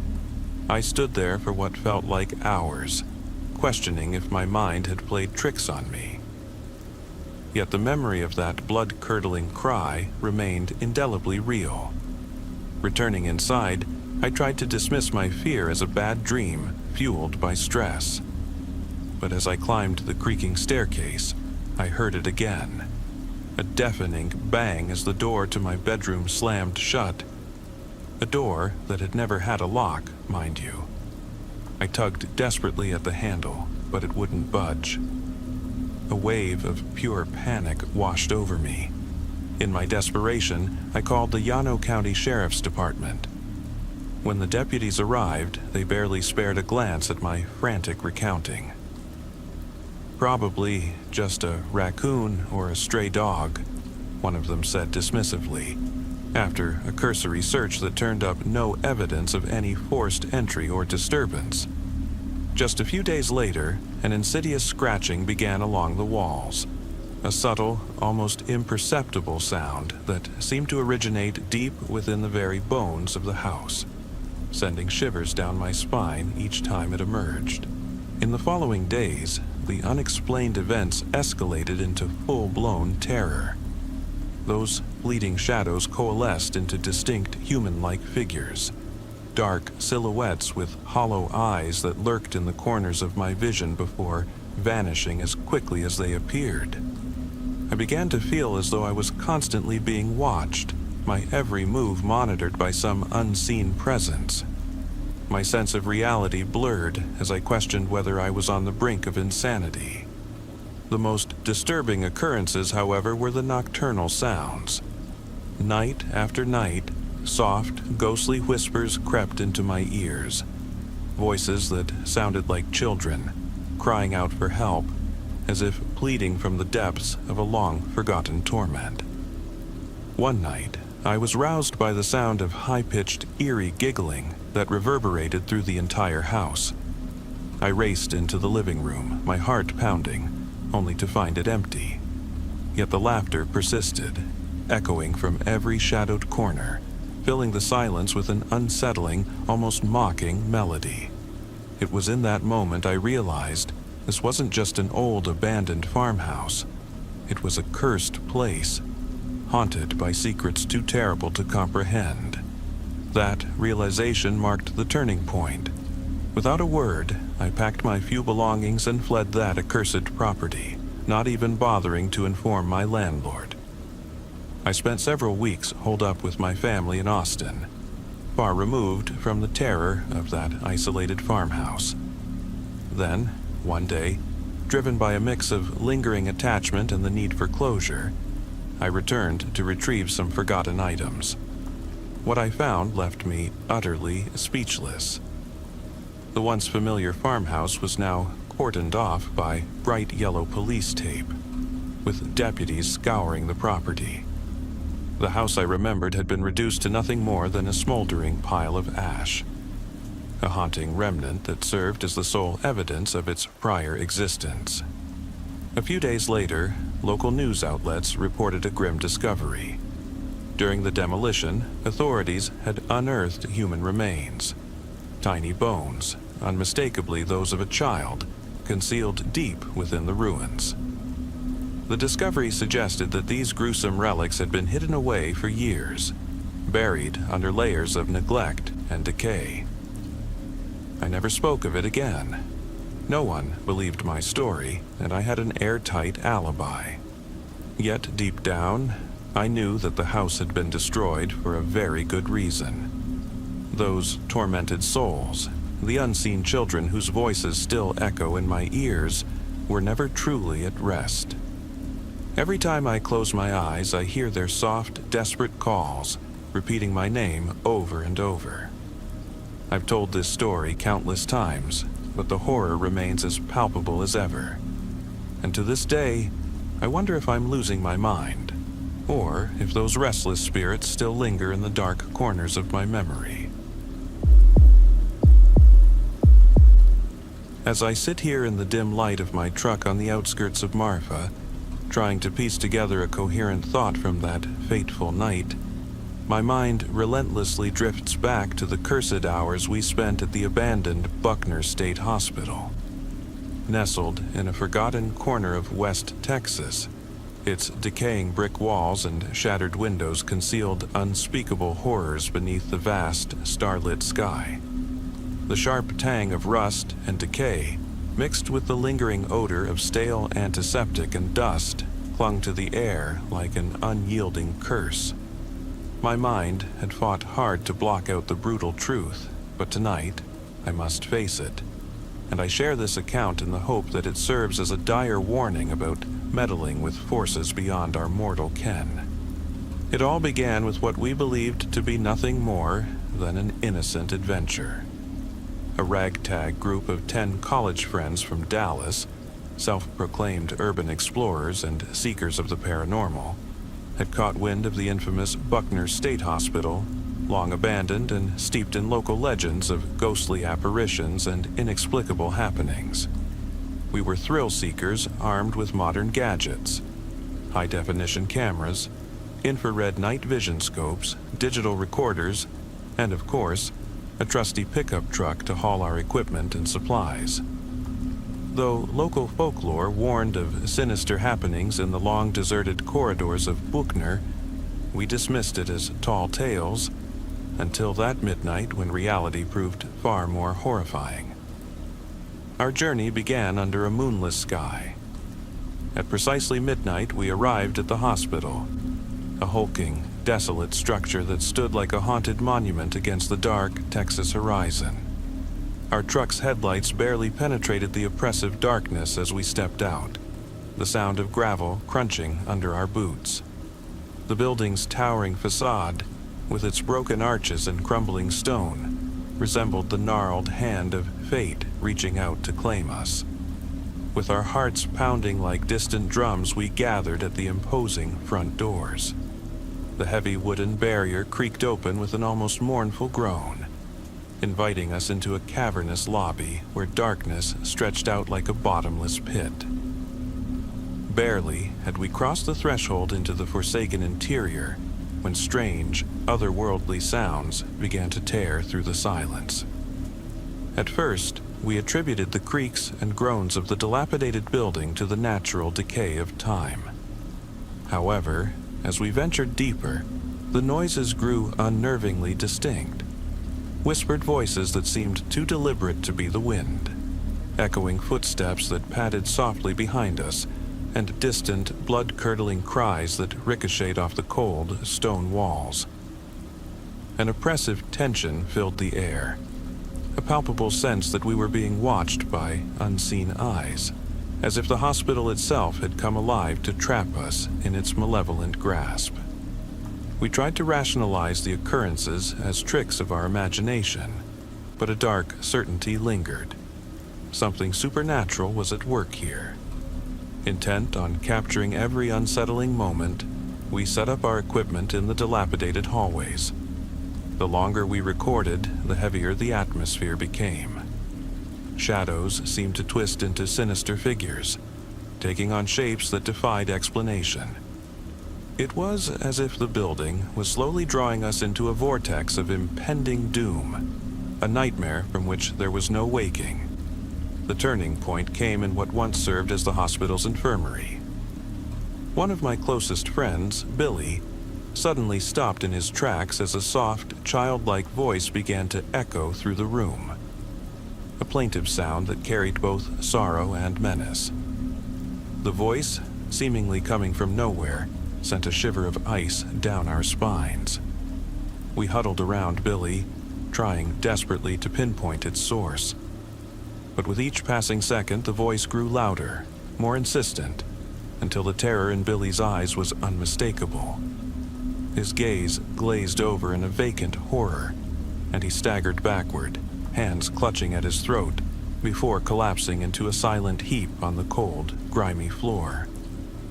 We stood frozen, hearts in our throats, unable to process the stark reality of what had just transpired. In that instant, the ghostly voice ceased, leaving an unbearable silence in its wake, and panic began to seize us. Frantically, we scrambled for an exit, but the hospital seemed to have a will of its own. The corridors, once familiar in our hurried explorations, twisted and shifted before our eyes, an ever-changing labyrinth designed to disorient and ensnare us. In a desperate bid to escape, our friend Tony bolted for the nearest exit. In his haste, he lost his footing and tumbled through a shattered window on the 5th floor. His piercing screams echoed in the void as he fell into the darkness below, a horrifying sound that would forever be etched in our memories. Paralyzed by fear, the rest of us could only huddle together in silence, clinging to the hope that the break of dawn might bring salvation. But as the night wore on, the hospital's malevolence only deepened. With heavy hearts and shattered spirits, we eventually retreated from the building. We had wrapped Tony in a plain white sheet for a proper farewell, but as I glanced back over my shoulder, a chill ran down my spine. The shroud was empty. In sheer disbelief, we combed the area, yet there was no trace of Tony. It was as though the hospital had swallowed him whole, dragging him into a realm beyond our understanding. Determined to unravel the mystery, a few of us dared to return to the foreboding structure in search of answers. The halls seemed endless, drawing us deeper into the decayed heart of the building, past rooms filled with rusted medical equipment and the stench of long-forgotten suffering. Every step felt like a descent into madness, the weight of dread pressing down with each echoing footfall.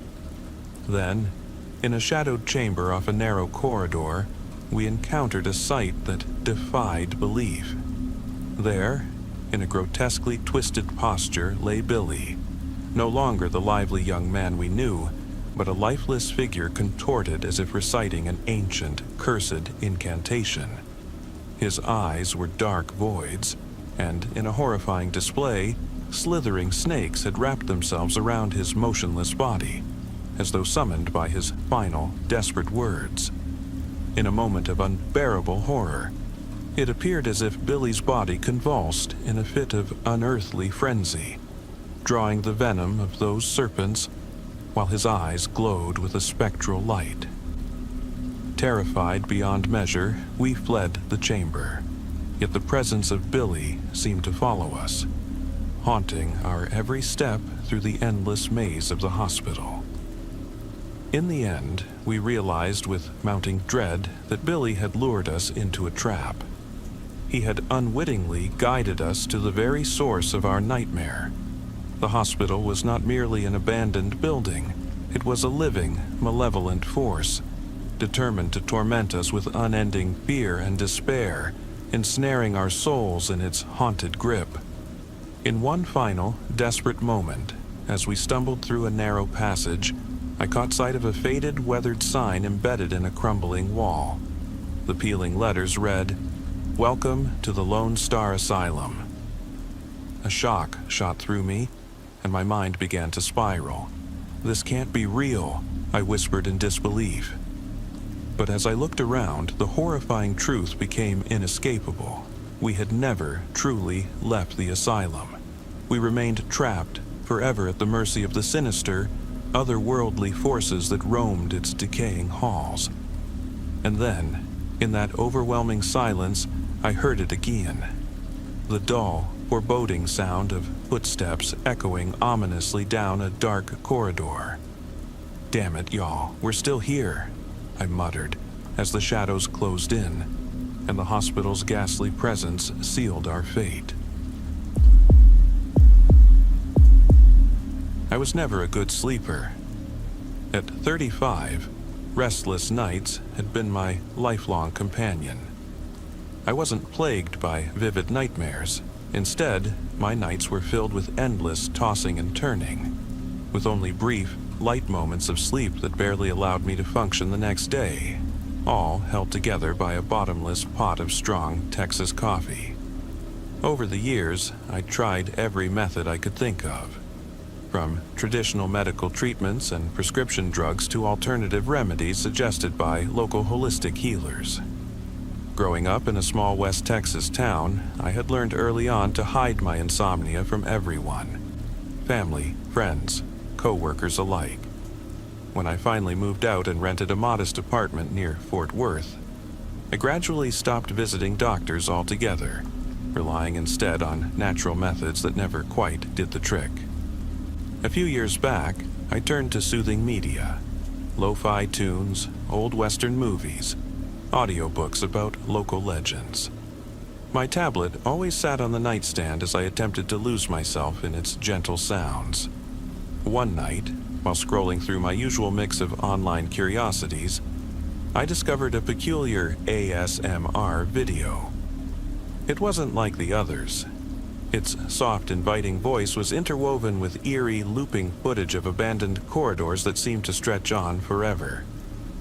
Being an avid seeker of the unexplained, and after countless late-night YouTube rabbit holes about Texan urban legends, I couldn't resist. That rainy autumn evening in Texas, I crawled into bed, tapped play, and watched as a dimly lit, seemingly endless hallway appeared on the screen, accompanied by a slow, melancholy beat. My body began to relax, and before I knew it, the scene shifted unexpectedly into an image of a deserted, retro-style discount store that looked like something straight out of a faded 1980s postcard of America. I never truly dreamed, not in the conventional sense, since my sleep was never deep enough for full-blown dreams.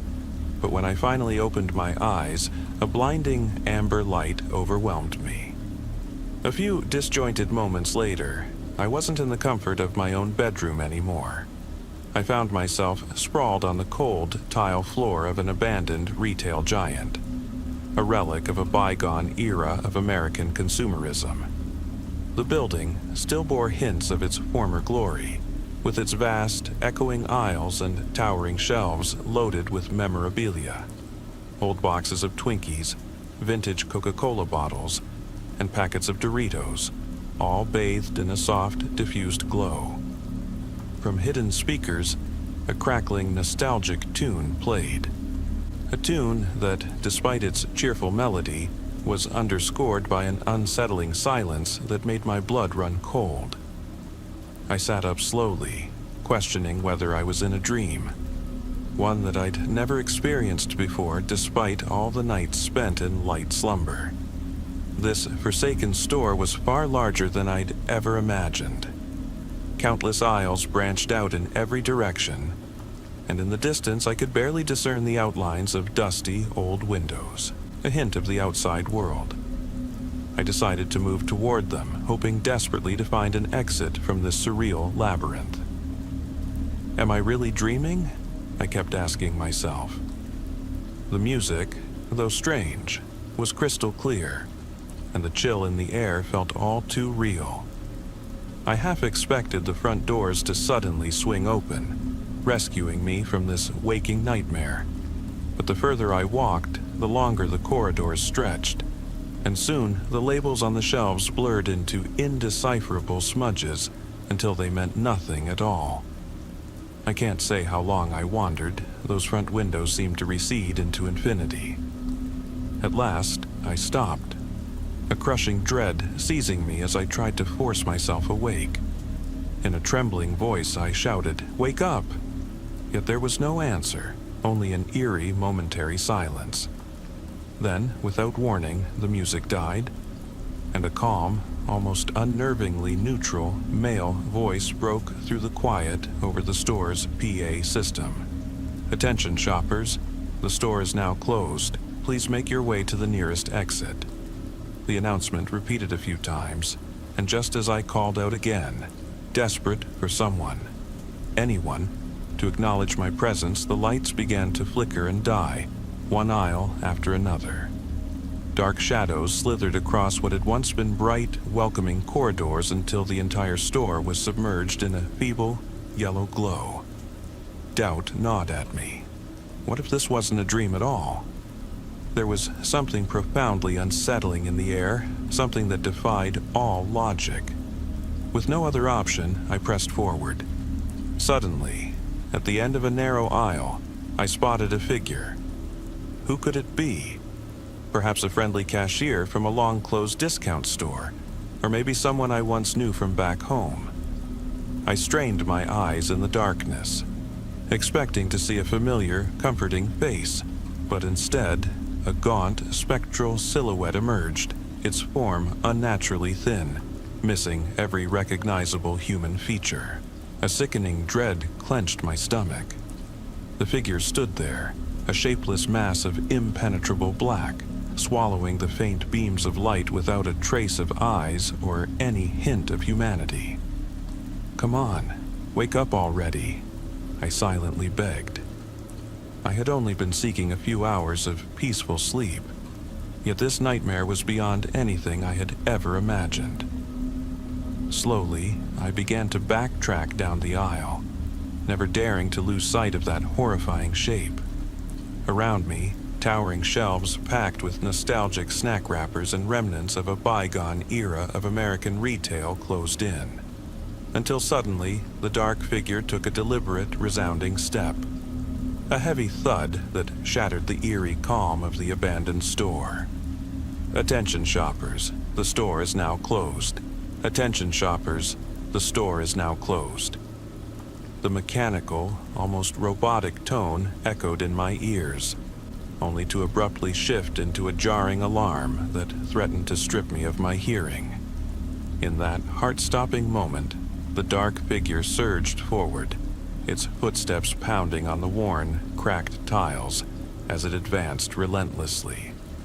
I turned and ran, bolting down the seemingly endless aisle, with shelves looming like insurmountable walls on either side. Behind me, I could only hear rapid, echoing steps, devoid of any sound of breath or protest. One desperate thought cut through my terror. Dream or reality, I had to run, hoping desperately to wake up before this spectral presence caught me. With trembling hands, I hurled bags of snacks to the floor, praying that the scattered debris might slow down my pursuer. But each bag burst in a series of small, crackling explosions as the creature stomped over the remnants without a hint of pause. I wasn't built for sprints. This narrow corridor offered no escape route, and the dark figure closed in inexorably. Every step felt like a marathon fueled by pure terror. Sweat streamed down my face, my legs burned like hot coals, and the icy grip of despair took hold of my mind. All I could think was, run, run until this nightmare ended, before I was lost to this shadow forever.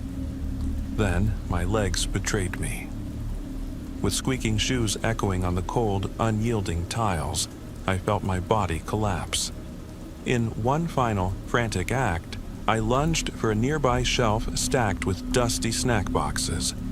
Uncertain whether it might break my fall or serve as a desperate shield against the encroaching darkness, suddenly, I gasped as I was violently yanked back into my bed. It wasn't as if I had abruptly sat up. Rather, it felt as though I'd been thrown off a cliff directly onto my mattress. Dazed and disoriented, I sat up with my heart hammering in my chest, wiping clammy hands over a face still slick with sweat. I was in my modest Fort Worth apartment. Oddly, I wasn't in my usual flannel pajamas, but in jeans and a t-shirt that still bore the damp residue of my frantic escape. My tablet on the nightstand was dark. Had it all been nothing more than a nightmare? A dream so vivid it seemed real enough to haunt me? I exhaled a shaky sigh of relief, but barely had I settled back down when I heard a soft rustling, like the crinkling of an old bag of Lay's chips. Panic surged through me as I jumped from the bed and discovered scattered, crushed snack wrappers, their faded logos and grainy prints reminiscent of an old-school video game. Since that fateful, rain-soaked evening, my sleep has never been the same. And even now, in the dead silence of Texan nights, when shadows dance in the corners of my memory, I still wonder, was it merely a dream? Or did the ghostly presence of that abandoned discount store really come to life in the heart of Texas? In the dense woods near the small rural town of Coyote Springs, Texas, runs a swift creek known to locals as Devil's Fork. For over 80 years, a chilling phenomenon has been witnessed along its banks. A spectral presence that has become woven into the very fabric of local lore. Townsfolk whisper in hushed tones about the drowned girl, a name born out of equal measures of fear and reverence by generations of Texans who claim to have seen her. They say the ghost is that of a young girl who met a mysterious fate on the banks of Devil's Fork. Despite the passing years, her appearance remains unnervingly unchanged, as if she had died only yesterday.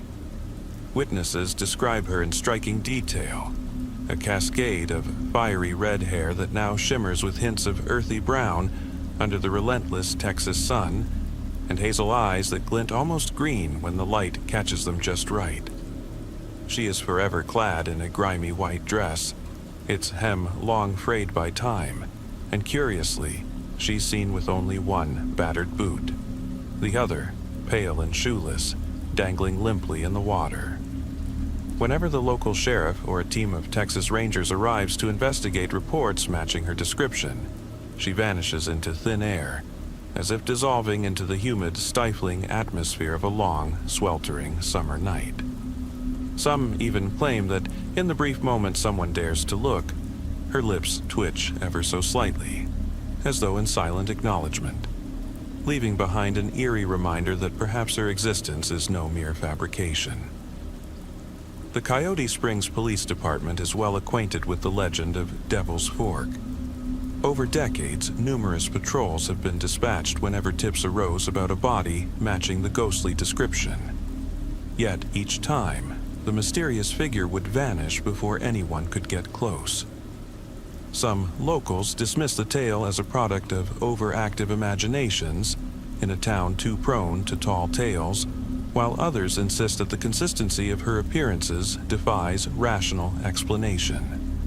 The legend took a darker, more desperate turn one blistering summer when a band of rebellious teenagers, driven by equal parts fear and daredevil curiosity, decided to test the rumors for themselves. My older cousin, Wyatt, surrounded by a rough-and-ready crew of friends from the local high school, led the audacious ritual on a humid late afternoon. I was there too, though still too young to grasp the full weight of what was about to unfold. Wyatt strode up to the edge of Devil's Fork and, with a mix of bravado and trembling determination, seized the ghostly figure's arm as she appeared before us in her usual spot. Without a second thought, he dragged her deeper into the churning water. He pressed her head beneath the icy, muddy current for what felt like an eternity. Even though she had long since been beyond life, it was impossible to tell whether she ever truly submitted to his will. After a couple of minutes, Wyatt hauled her back to the spot where she always reposed and leaned in close, murmuring his desperate request.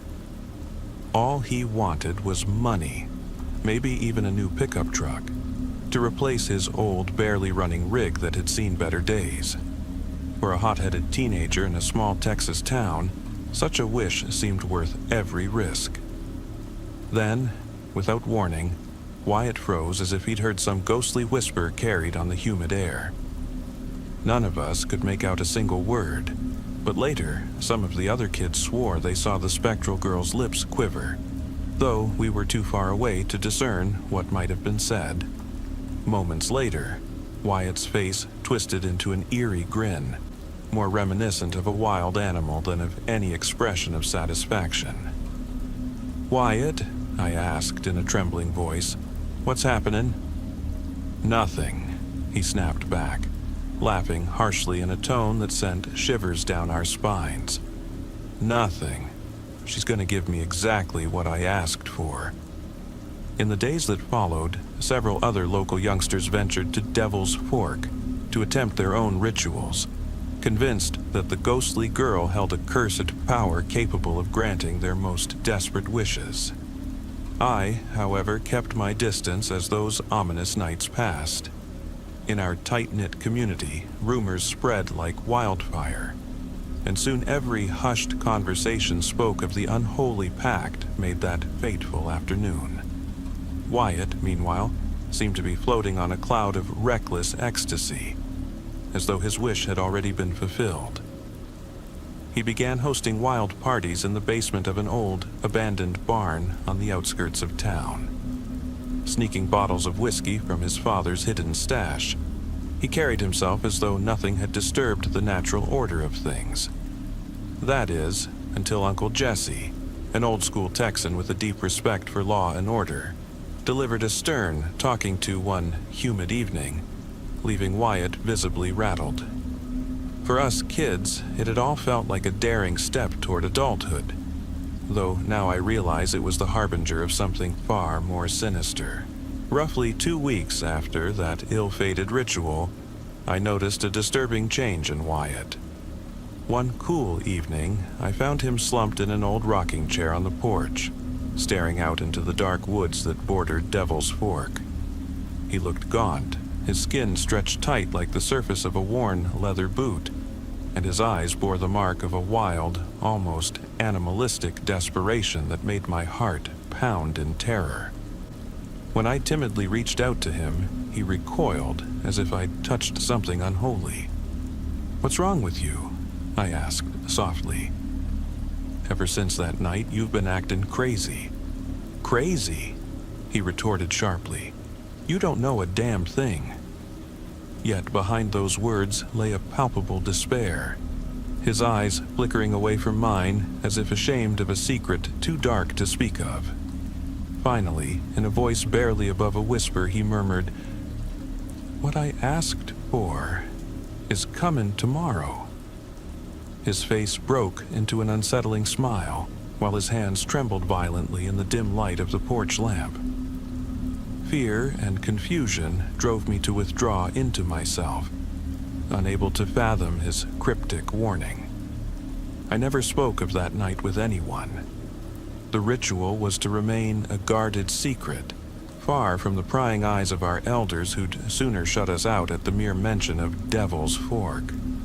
But the next morning, Uncle Jesse knocked on our door, his face grim as he explained that Wyatt had vanished in the dead of night. He'd slipped out the back after everyone in the house had long since fallen asleep, leaving us with a foreboding sense that something terrible was on the horizon. That very afternoon, as my father drove me through a tangle of amber-hued, rustling pines, we came upon a shocking scene at the bank of Devil's Fork. A somber crowd of young and old had gathered, their expressions etched with a mix of sorrow and disbelief. For a brief moment, I caught sight of Aunt Sarah and Uncle Jesse embracing tightly before my father pulled me aside. "You're not meant to see this," he commanded firmly. Unable to resist, I slipped away and peered over the creek's edge, and what I saw made the blood in my veins run ice cold. Instead of the solitary, spectral figure we'd all come to dread, the water was now choked with the bodies of several teenagers, drifting listlessly among the jagged rocks. There, among them, lay Wyatt, his once bright eyes now empty and soulless. At the center of the grim tableau, the drowned girl floated, her thin, pallid lips curved into a mocking smile, as if she were amused by the tragic consequences of our reckless dare. While the authorities eventually hauled away the lifeless bodies, the ghost remained, unmoved, untouched, as though she had deliberately chosen to linger and watch over the unfolding calamity. The local sheriff's department soon cordoned off the area and posted stern warnings along the winding country roads leading into the woods. Yet, even now, Curious children and thrill seekers manage to sneak into those haunted forests, hoping to catch a glimpse of the spectral girl whose legend refuses to fade. What exactly the drowned girl commanded that fateful night remains a mystery I will likely never unravel. Some say she ordered the teenagers to plunge themselves into the murky water in a fit of vengeful spite. Others whisper that in their desperate bid for the ultimate thrill, they inadvertently sealed their own fate, begging for an escape from lives filled with hardship.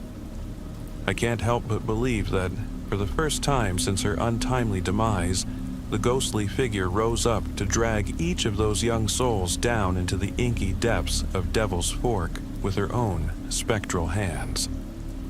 Whether that truly happened is a secret that lingers in the dark shadows of our beloved Texas Creek, a secret I dare not confront by meeting her unblinking eyes. And so, the legend of the drowned girl endures, a grim reminder of a pact with forces beyond our understanding, etched indelibly into the lore of Coyote Springs and the wild, unforgiving heart of Texas.